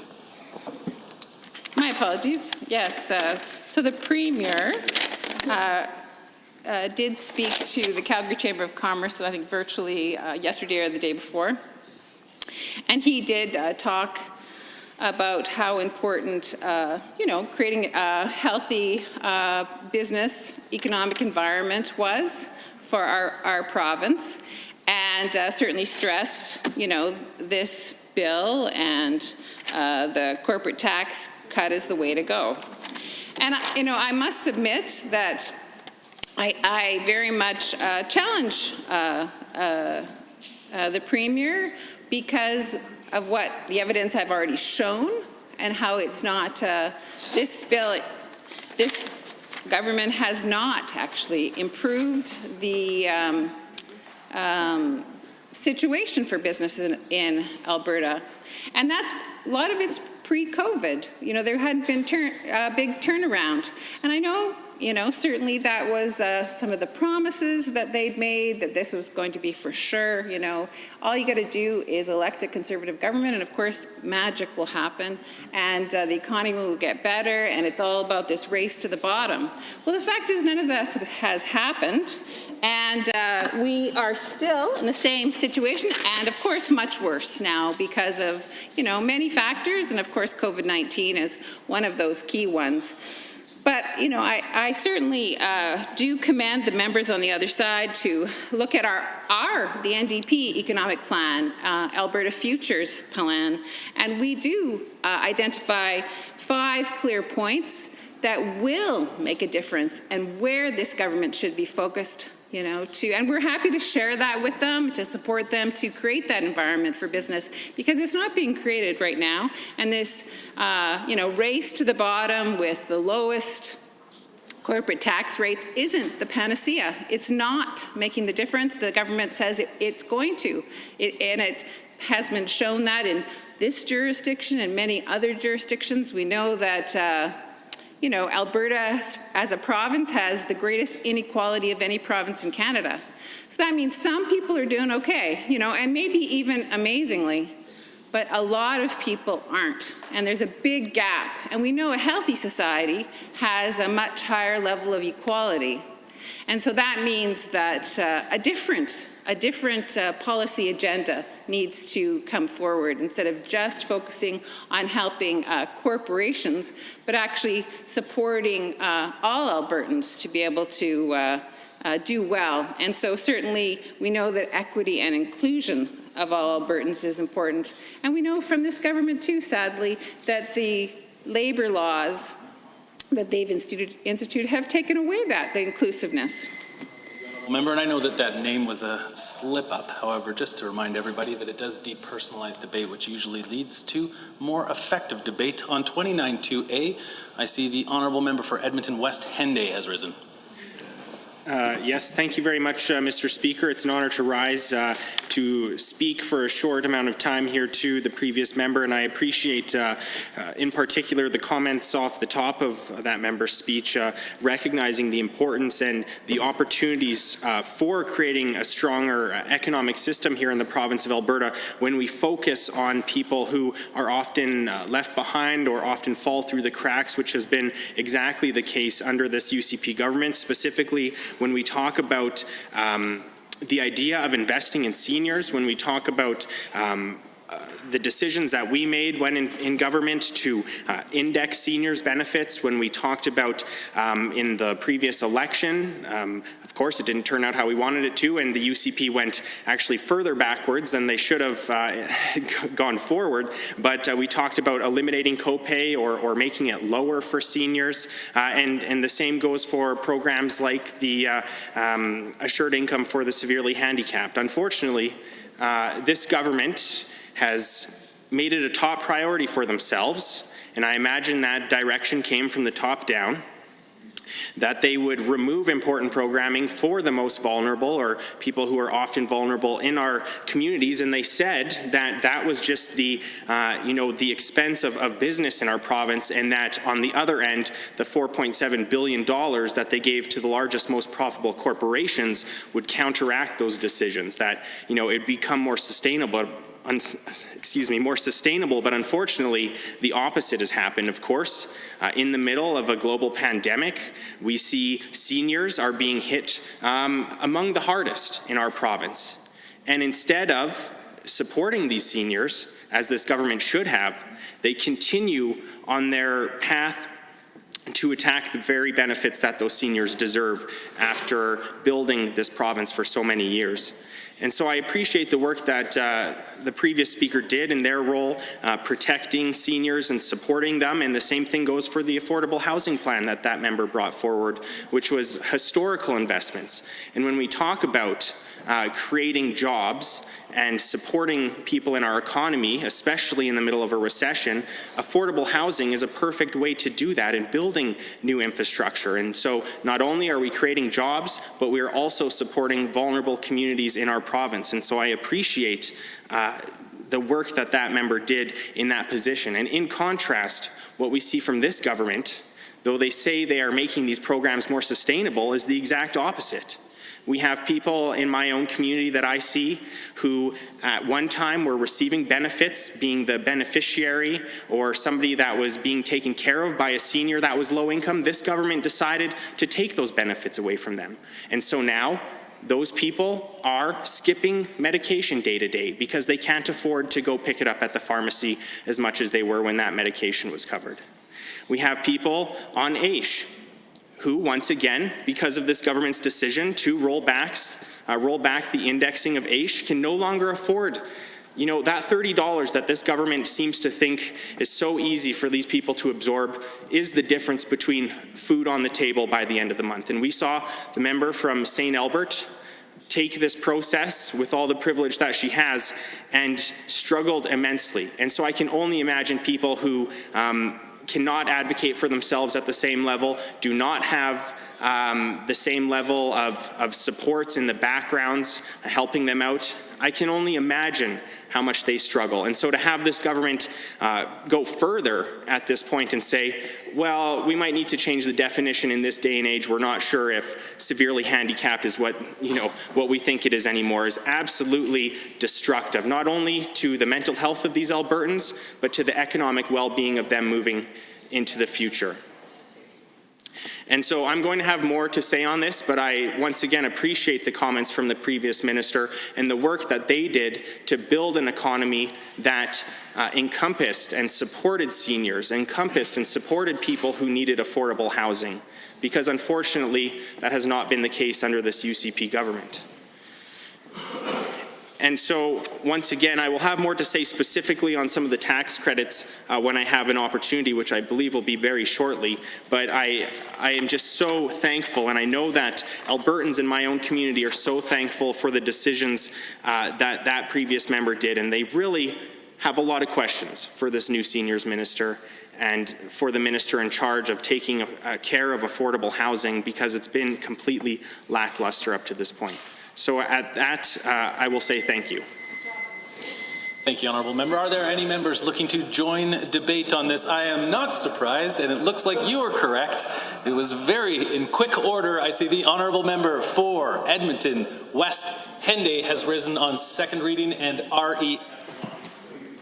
Well, thank you, Mr. Speaker, and it's an honor to rise to speak to the referral amendment that's before us to Bill 35, the Tax Creating Jobs and Driving Innovation Amendment Act 2020. And I will start off by saying that I fully support the idea that this needs to be referred to committee. Of course, the UCP came into government with the idea that across the board, $4.7 billion corporate handout would solve all the economic woes of this province. But unfortunately, as opposed to what we see in the title of this bill, creating jobs and driving innovation, really what we're seeing is driving innovation outside of this province. And so while I appreciate the new minister in charge of diversification and economic development in this province, has taken over from a minister who just couldn't get the job done after a year and a half. And I appreciate that that minister, the new minister, has decided to write, an op-ed or an article about how we can't be afraid of the D word, that being diversification. Well, Mr. Speaker, of course, on this side of the House, we've been talking about diversification for decades and doing it. And in the last 4 years of government, when, of course, the NDP was in power, we saw some of those decisions made, things that were actually, changing the conversation and the importance of diversification. While I appreciate once again that this government has finally come to their senses after a year and a half and is acting like they've come up with this brilliant plan after a year and a half of absolutely zero job growth in our province, after their disastrous $4.7 billion giveaway to the largest corporations.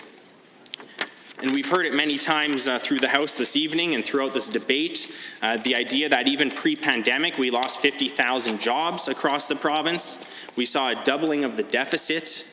We saw the economy shrinking by 0.6%. And that in contrast to our last year in government, where the economic outlook was above 2% in economic growth. It's absolutely disastrous what this government has decided to do, or I guess decided not to do. When they came into government, they said their only plan was that $4.7 billion handout.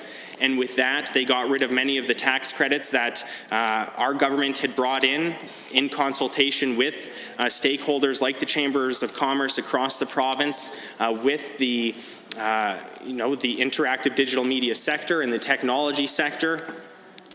Organizations that this government is only now, after a year and a half, talking about how they are going to start consulting with and start making decisions with. But from the very get-go, this government's decision to axe these important tax credits was universally rejected by stakeholders.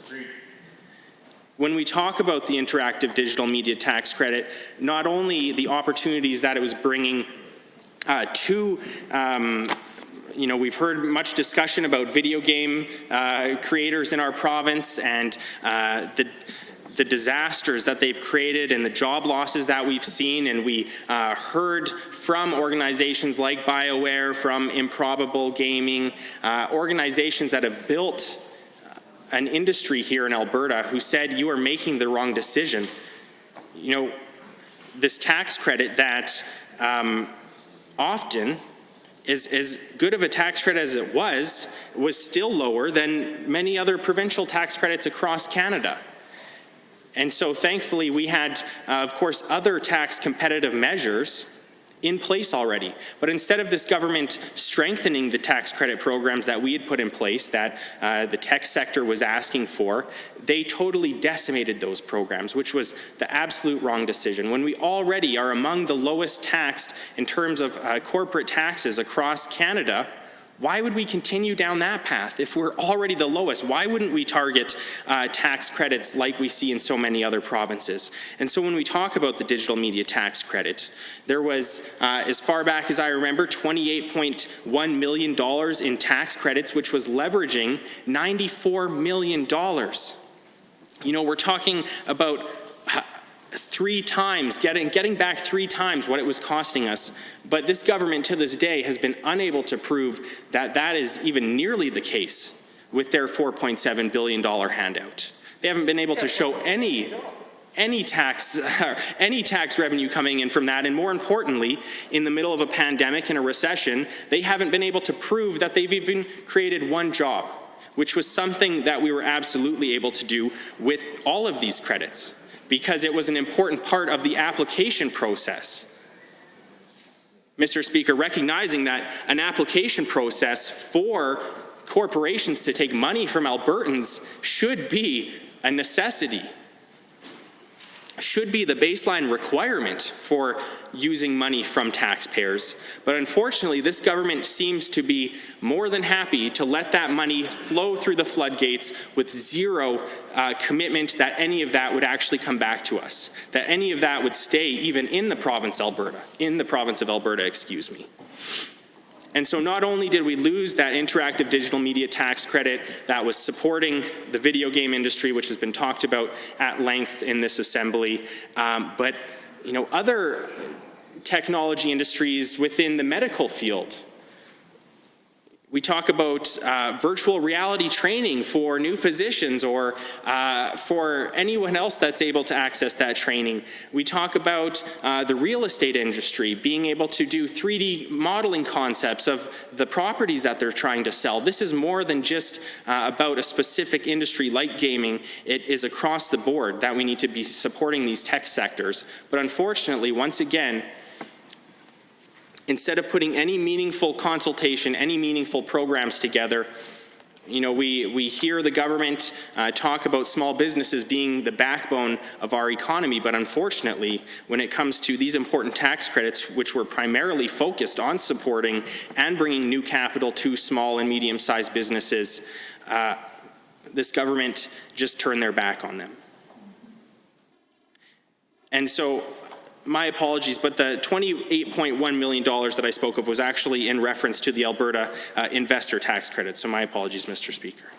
When we look at the Alberta capital investment tax credit and our $70 million investment that we expected to leverage in that, in the $700 million that was to come back, once again, there was parameters for who is allowed to use it. We talk about not having more than 100 employees, so supporting small businesses to grow.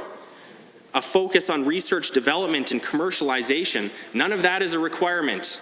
Once again, under the disastrous plan that this government has put forward and is now proposing that we accelerate under Bill 35. And so there is no doubt that we need to send this back to committee.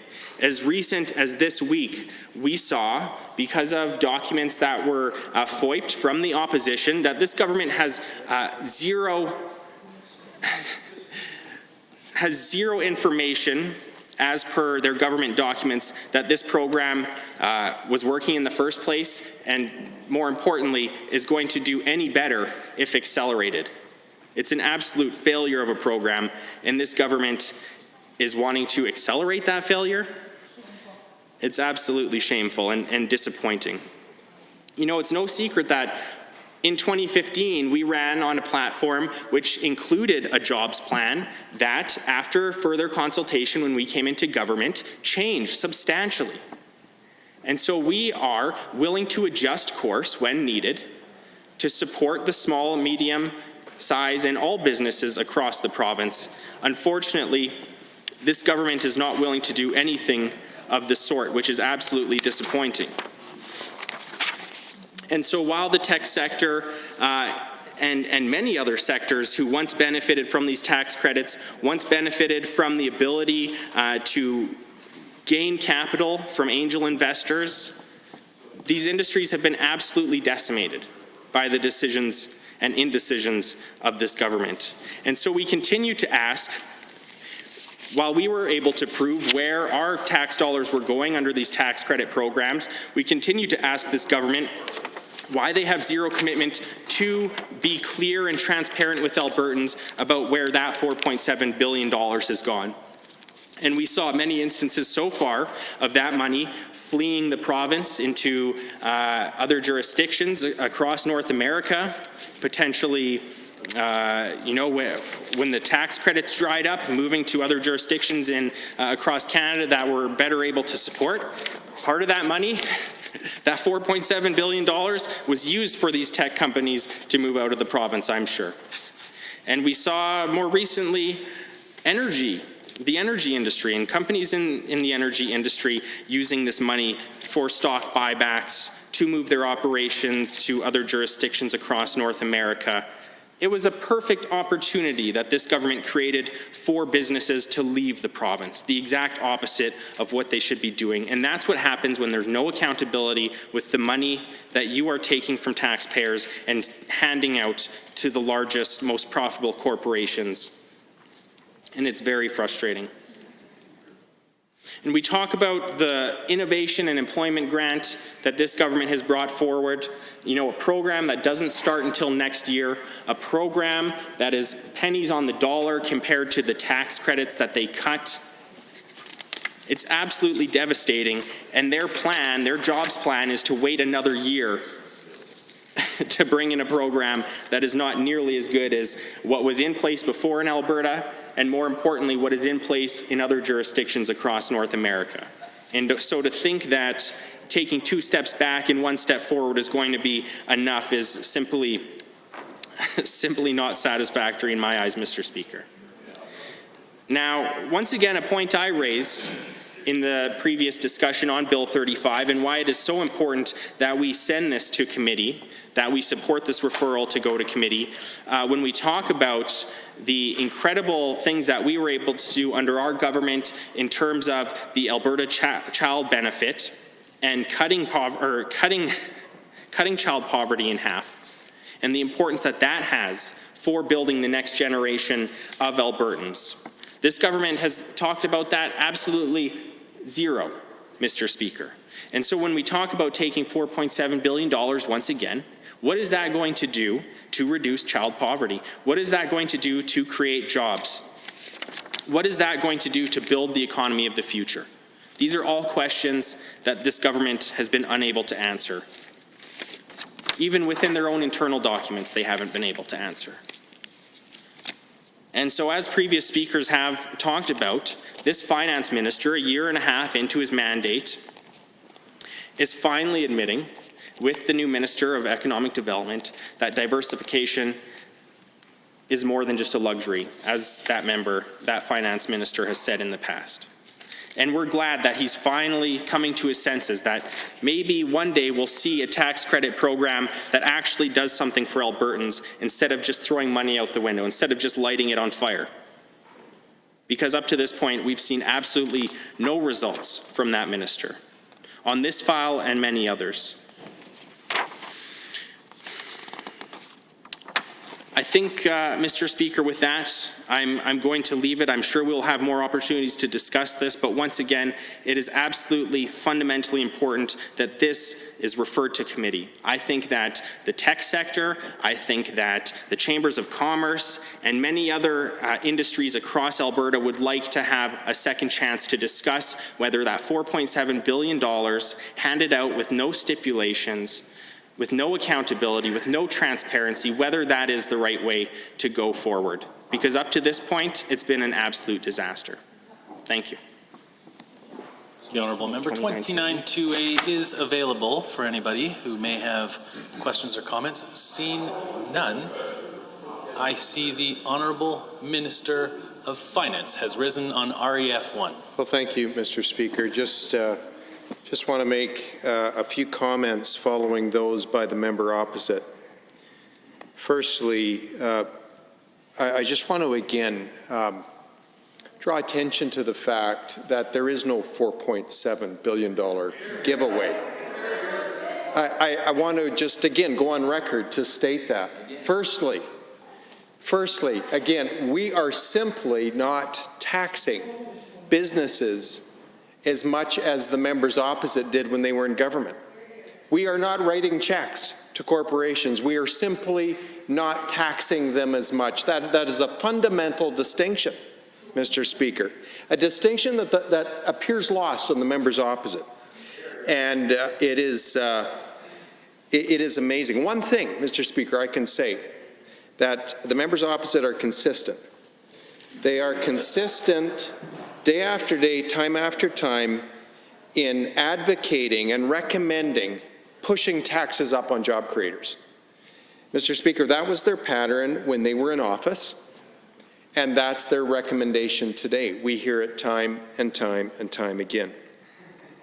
I will also say that our department right now is suggesting that the revenue reduction as a result of our job creation tax cut could be as low as $250 million a year at this point.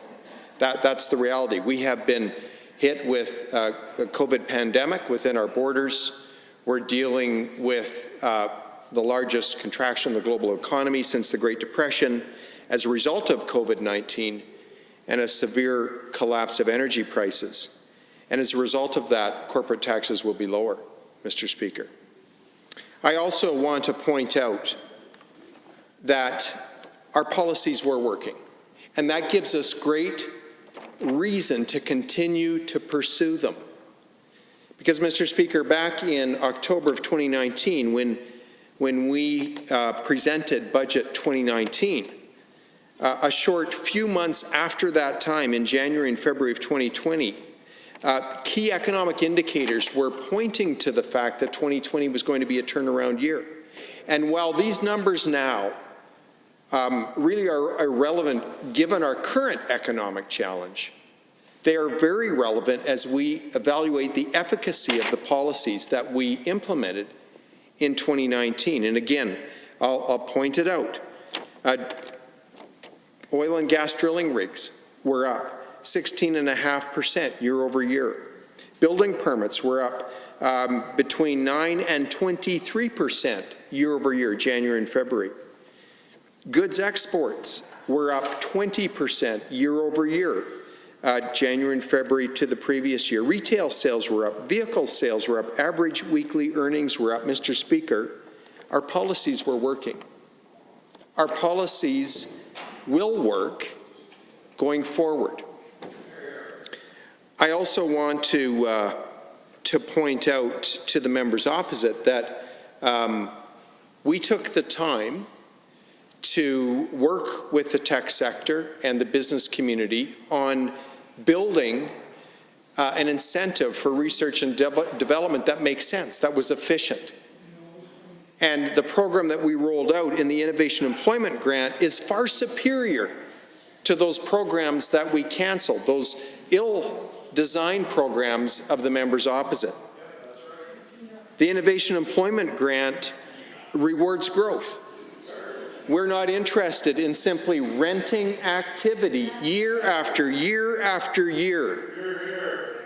We are interested in incentivizing those businesses that have a competitive advantage in this province, those sectors that have a future and can be competitive and grow and be sustainable.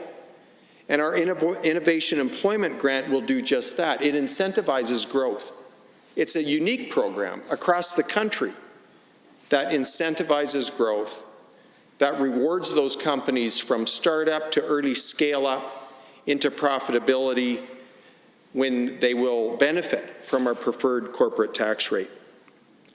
So, Mr. Speaker, I won't linger on this tonight. I just wanted to correct the record.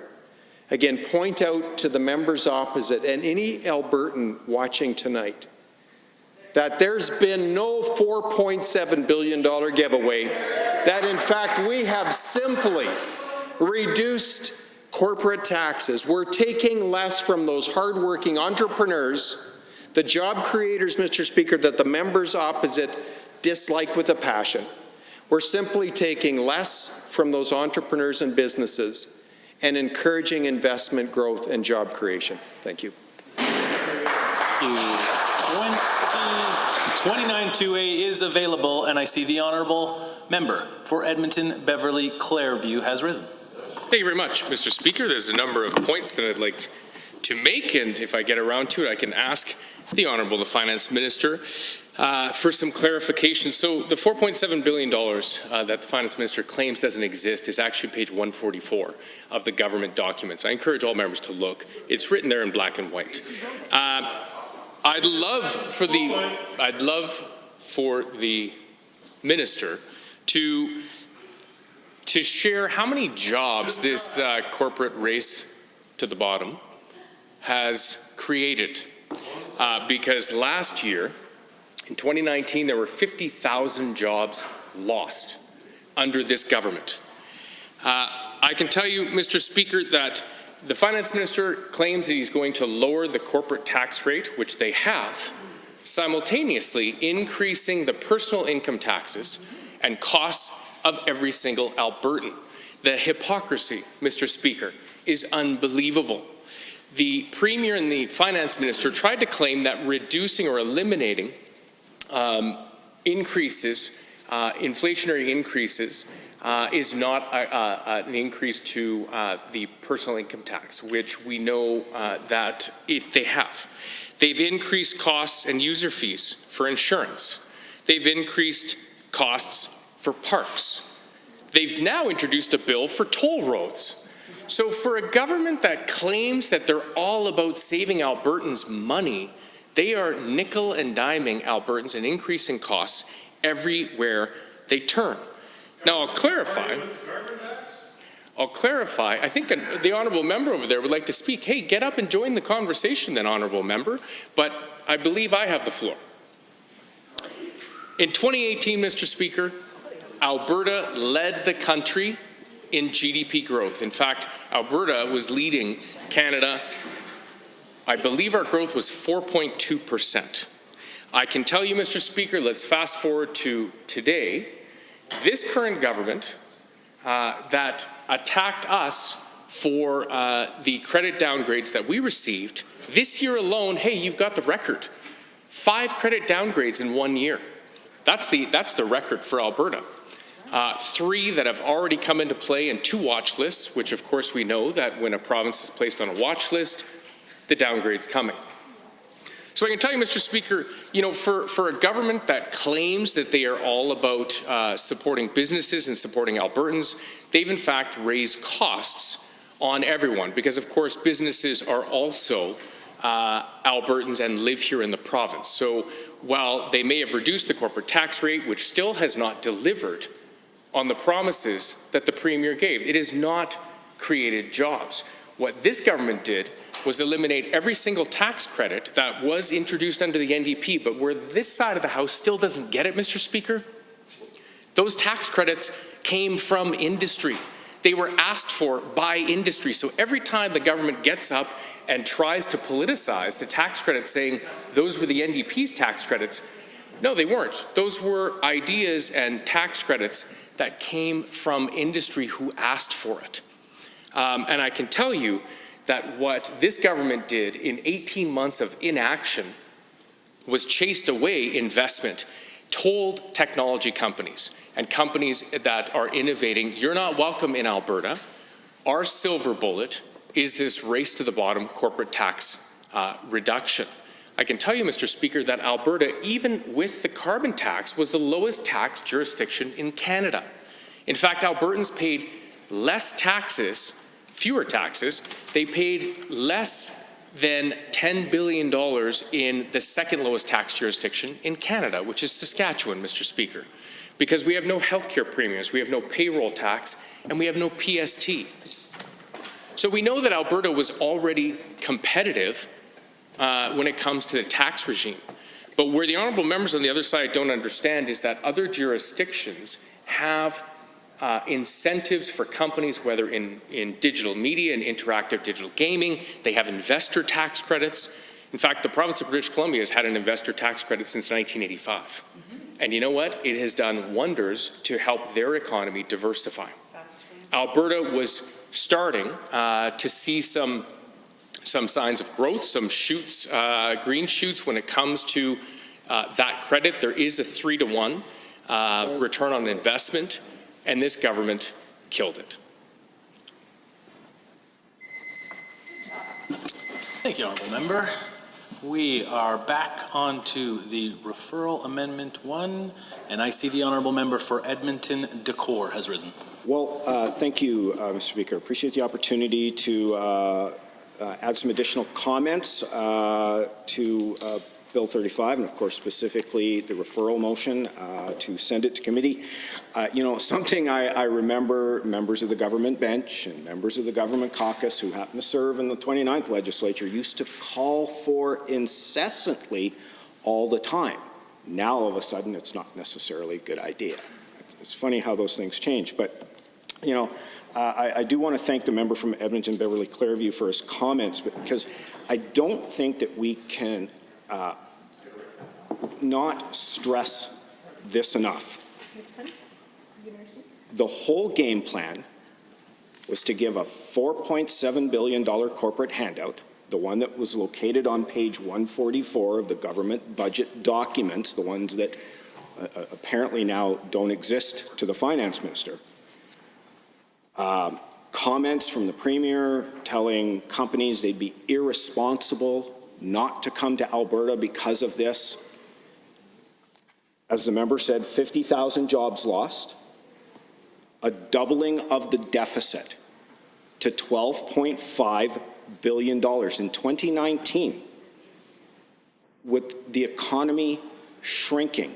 And Mr. Speaker, this is pre-pandemic. pandemic. So when I hear comments about how the former government chased away investment, well, back on October 25th of 2019, the headline in the CBC News, "I felt betrayed. Gaming companies unsure of future in Alberta after tax credit axed." And Trent Oster, the CEO of the gaming studio Beamdog, who coincidentally also is the founder of BioWare, co-founder of BioWare, so knows a little bit about the industry, happens to know a little bit about what the industry could have used here in the province of Alberta, which happens to have existed in other provinces, made that comment. When the NDP announced after a long and slow consultation process with us that there was going to be an interactive digital media tax credit to level the playing field with a bunch of other provinces, which have honestly still superior tax credits, I was really hopeful. This company was looking to double their employee base. They had about 50 employees. And you know, when I was talking about this in a little bit further in depth, in the last opportunity I had to speak on the main bill, Mr. Speaker, I was referring to some of the salaries that were available to full-time employees in this industry alone. Just this one industry that the digital media tax credit had an influence on.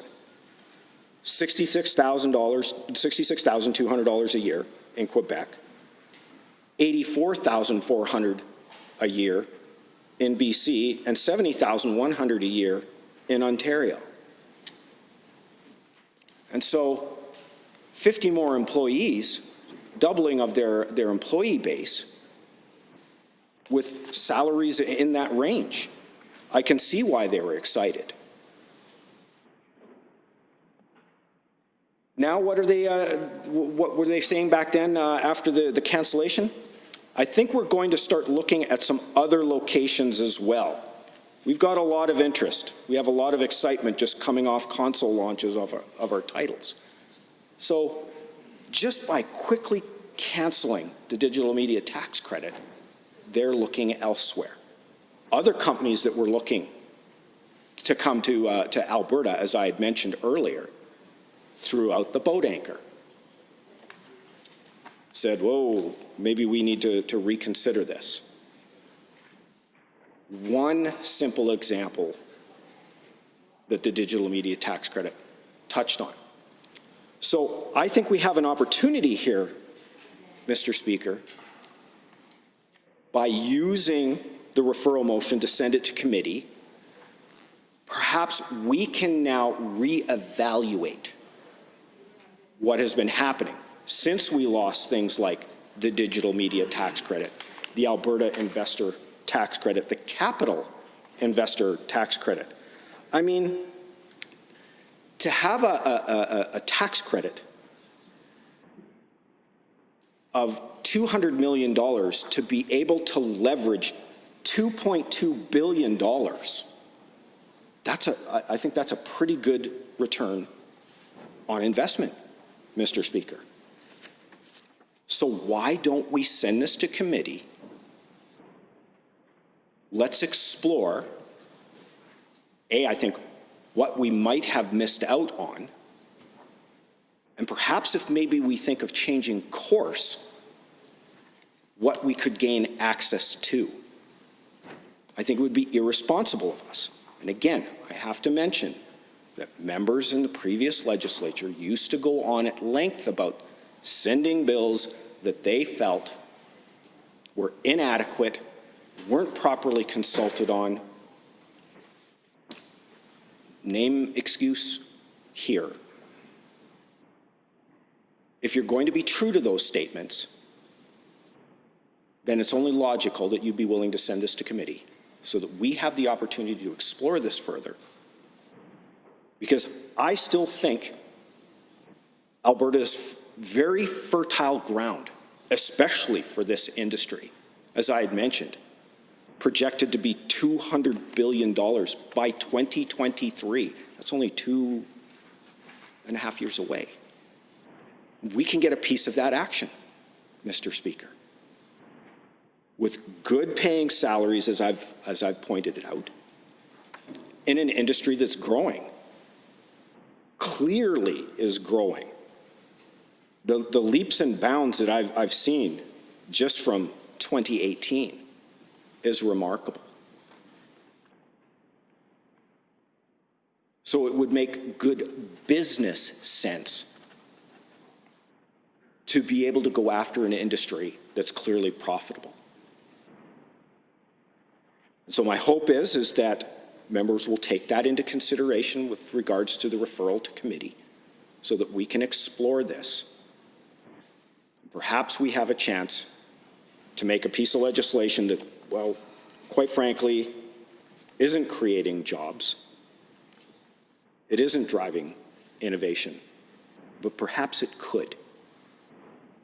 And we'd be able to put forward a plan that will attract the businesses here, like things like the digital media tax credit was, the Alberta investor tax credit, the capital investor tax credit.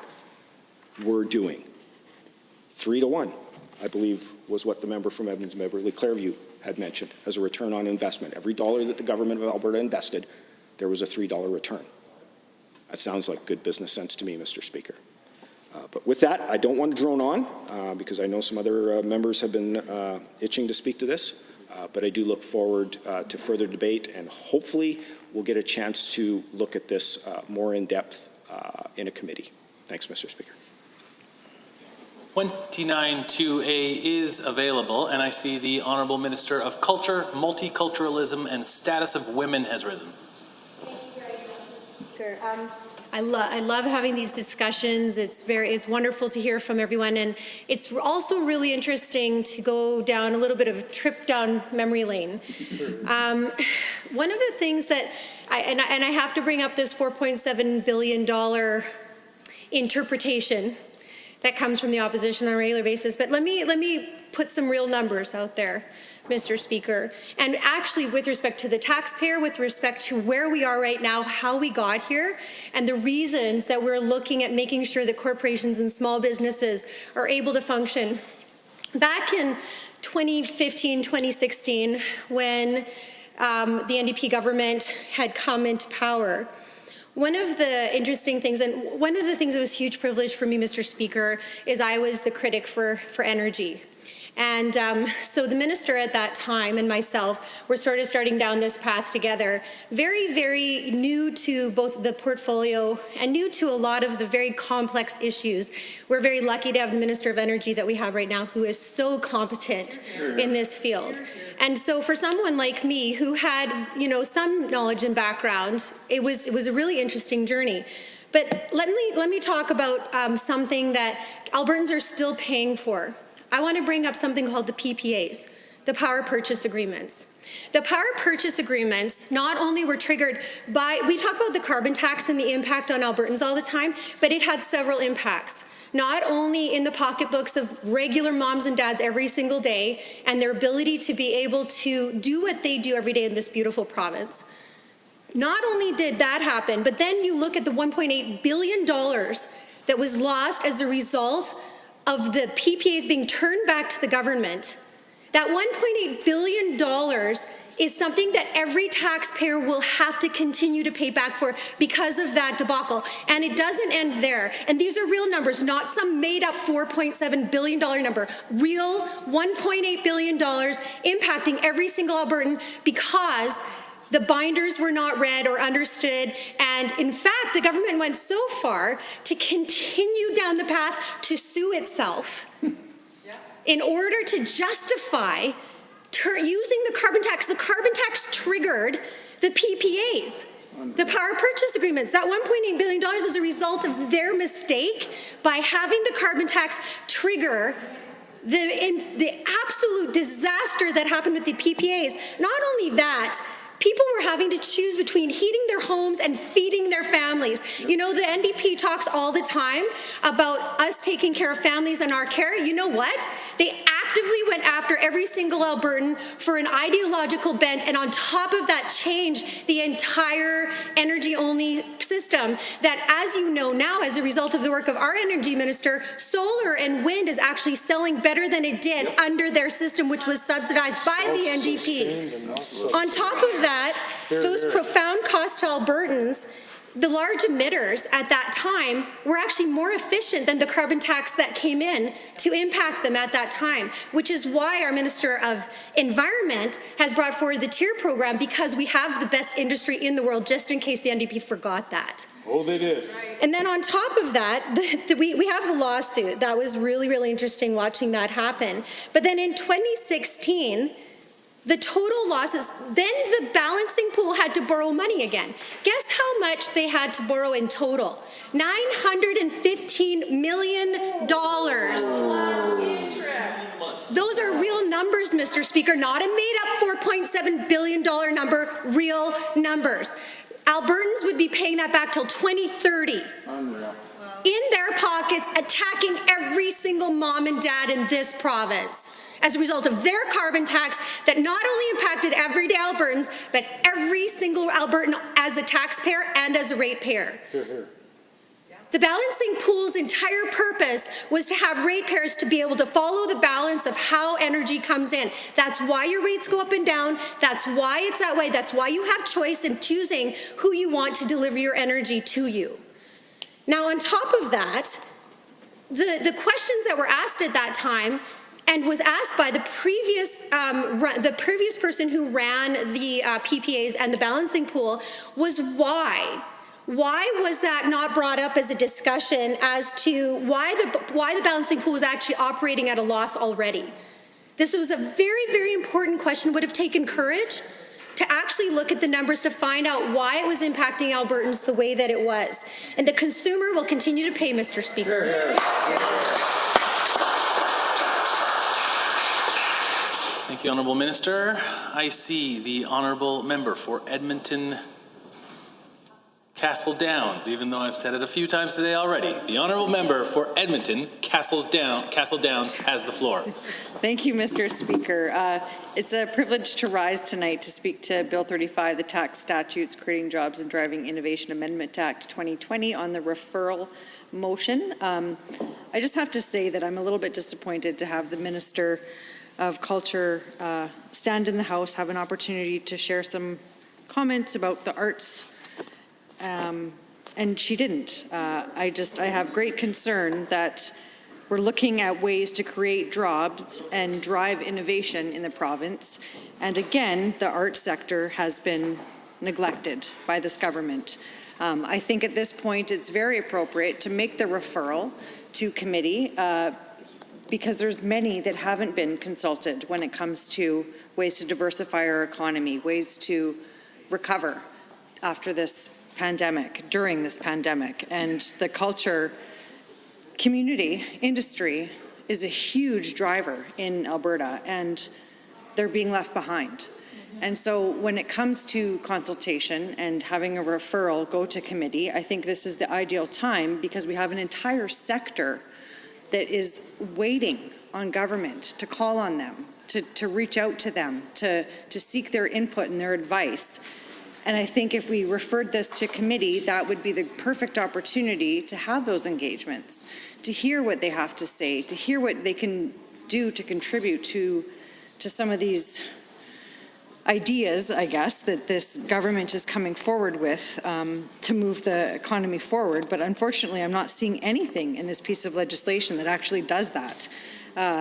This province deserves a government that has their backs. And we've been saying since this government's been elected that they can't neglect the culture and arts community, especially now during a pandemic. They've come forward pleading to be engaged in this process, pleading to be a participant in the economic recovery, and it hasn't happened. In May, myself and several members of the arts community stood up and asked this government to appoint someone from the arts community on their economic recovery panel.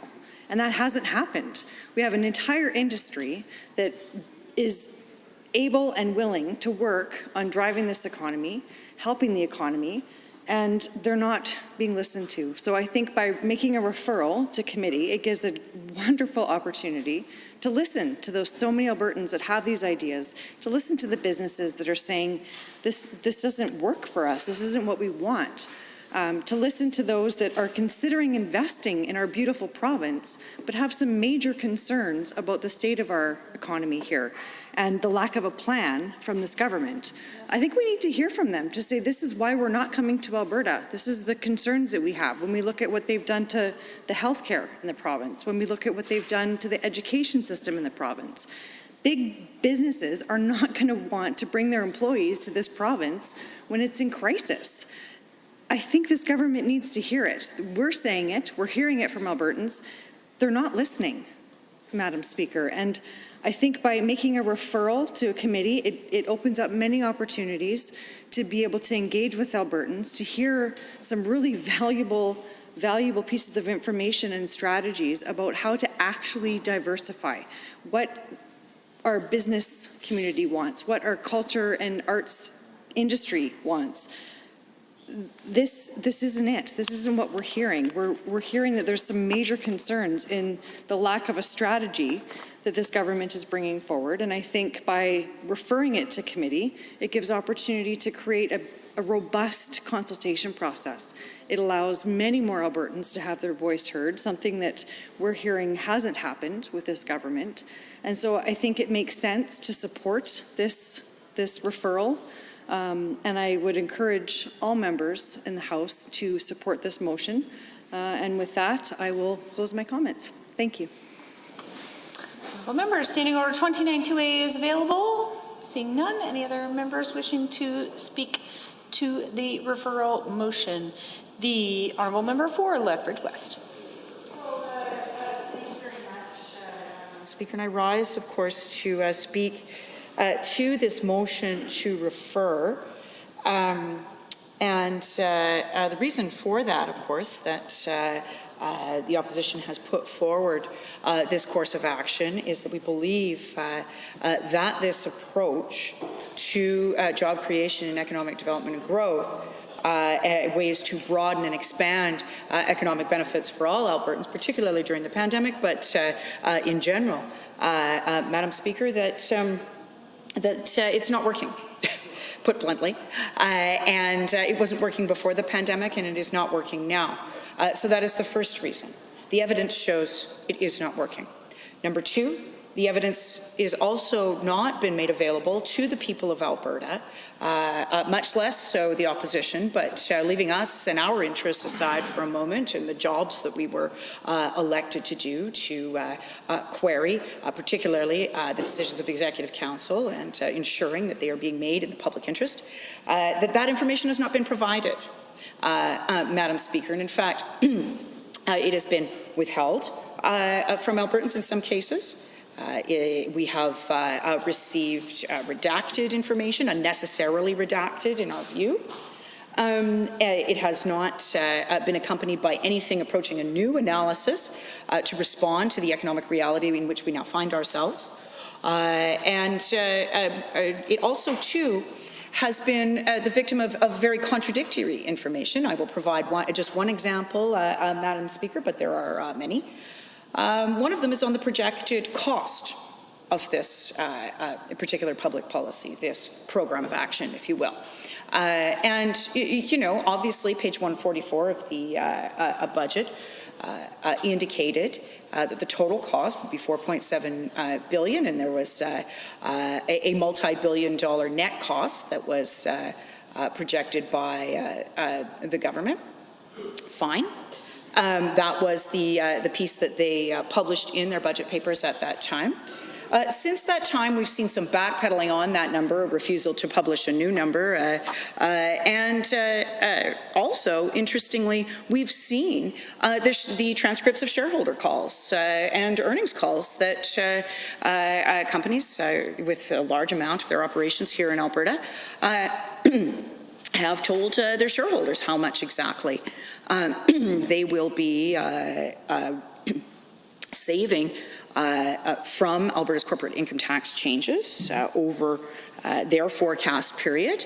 And how they will be, in some cases, they talk about how they're going to be reprofiling some of that cash. And it's interesting, Madam Chair, that we find that Suncor has in fact reported $1 billion of benefit to them from this change to the corporate income tax rate. Which is, of course, the rate that applies to companies who are posting profits in excess of $500,000 a year. For example, Cenovus has reported out that it'd be something in the neighborhood of $650 million, Madam Speaker. And other firms, too, have made either direct or oblique references to how much savings that they will have over their forecast period. I was just reading the Q3 earnings call transcript, in fact, from TC Energy, which they held, the CEO held, I think it was on October 29th, and they made some reference there to their corporate income tax savings. None of those numbers that are coming from the firms themselves, and they, of course, are not bound by the same sort of vague statements that perhaps a government is. Some of the more qualitative analysis, not bounded by reality, that might underpin government decisions, and the certainly the way that this government has undertaken politics. But the firms are not bound by that. They are bound by, things like evidence and the truth and math, and that is what they are telling their shareholders. So it's a very divergent story, and I think we find that in the world of public finance and in the world of delivering public programs, you need more than a narrative, Madam Speaker. You need more. One needs more than talking points. In fact, talking points do not staff an ICU. They do not ensure that teachers are in classrooms, that there are enough, in fact, teachers to have 15 children per class when one is facing dealing with a deadly pandemic, for example. One cannot meet the moment of those challenges with a forest of press releases and a barrage of angry tweets or other issues management techniques. And so we find ourselves in a contradictory position where the people of Alberta do not have either evidence or clear answers from their government, from this Executive Council, and it is for that reason that this bill ought to be referred.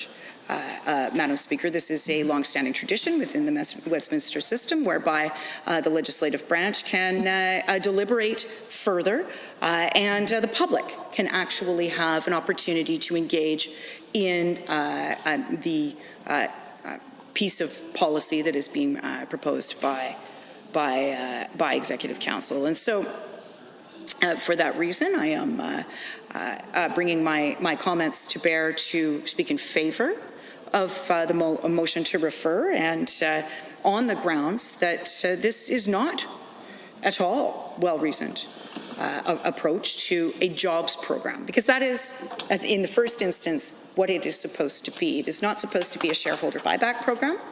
It was never announced as such. It was never announced as a way to, increase a dividend payout. It was never announced as a way to refurbish the corner office for the CEO. It was never announced or sold as a way for firms to take that money to make investments outside our borders. But those are the actions that have been taken as a consequence of this policy. And the piece that has been promised all along of jobs has not materialized. In fact, the opposite has. So this piece should, in fact, be referred for careful study and deliberation. As I have said many times, there are tax and fiscal policy instruments that one can use to grow the economy, to create jobs, to diversify and broaden the economy and ensure broader economic benefits in ways that benefit primarily the people within these borders, and I suppose secondarily the Canadian economy. But our concern here is the citizens of Alberta in this great province. Given that none of that has materialized, it is time to have further study and have this piece of legislation referred. And with that, I conclude my comments, Madam Speaker. Members, Standing Order 29-2A is available. Seeing none, any other members wishing to join debate on the referral motion? The Honourable Member for Edmonton Highlands Norwood. Thank you, Madam Speaker. I'm going to just speak fairly briefly. I do want to echo a few of the comments of my colleague from Lethbridge West. You know, it's quite clear from the comments that have been made this evening from our side of the House that this bill does, in fact, need to be referred to committee. And listen, you know, I, like my colleagues, we care about the economy a great deal. This is about the path that this government is forging for our province. And I'm quite alarmed that at a time when they should be uplifting and supporting Albertans, they're choosing a different route. I care about an economy that supports those who have less, that doesn't attack them. And this bill encapsulates so much what is wrong with this government's priorities. What are those priorities? Those are things like huge tax cuts for the richest. You know, while students suffer as education is undermined, and patients suffer while healthcare is attacked. AISH recipients suffer as AISH is de-indexed and the future of that program is uncertain. Our environment suffers as parks are sold off to the highest bidder. The list goes on. The point is that these are all misplaced priorities. And this government had an opportunity to do so many things and set a different tone for the session. And I'm hoping that some of those members that are mocking right now will join debate, because they've not yet done so tonight. So hopefully they'll do so, because I'd like to hear them get on the record instead of just heckle me this evening. So what message does this piece of legislation, Bill 35, send? It sends the wrong one. And as much as this government, the finance minister, want to deny the fact that there is indeed a $4.7 billion giveaway to profitable corporations, as laid out on page 144 of their budget documents, that is what they've prioritized. And as has been said, for a government that speaks a big game about the economy, we know that this plan is not working. It's not working because what do we see? We see 50,000 jobs lost. We see doubling of a deficit. We see an economy that in fact shrank. And this was all pre-pandemic. So it cannot be attributed to the pandemic. And right now, we've got hundreds of thousands of Albertans who are out of work. I know I'm going to have another opportunity to speak to this bill. So with that, I'm going to conclude my remarks and again encourage government to move this Bill 35 to committee. Thank you. Standing Order 29-2A is available. Seeing none. Any other members wishing to join debate on the referral motion? Seeing none. On Amendment REF1, all those in favor, please say aye. Aye. Any opposed, please say no. No. The amendment has been defeated. We are back on the main bill. Any members wishing to join debate? The Honourable Minister of Energy. Speaker, I move that the Assembly adjourn until 1:30 p.m. on Wednesday, November 4th, 2020. Well, having heard the motion to adjourn, all those in favor, please say aye. Aye. Any opposed, please say no. So carried. House stands adjourned until 1:30 tomorrow afternoon.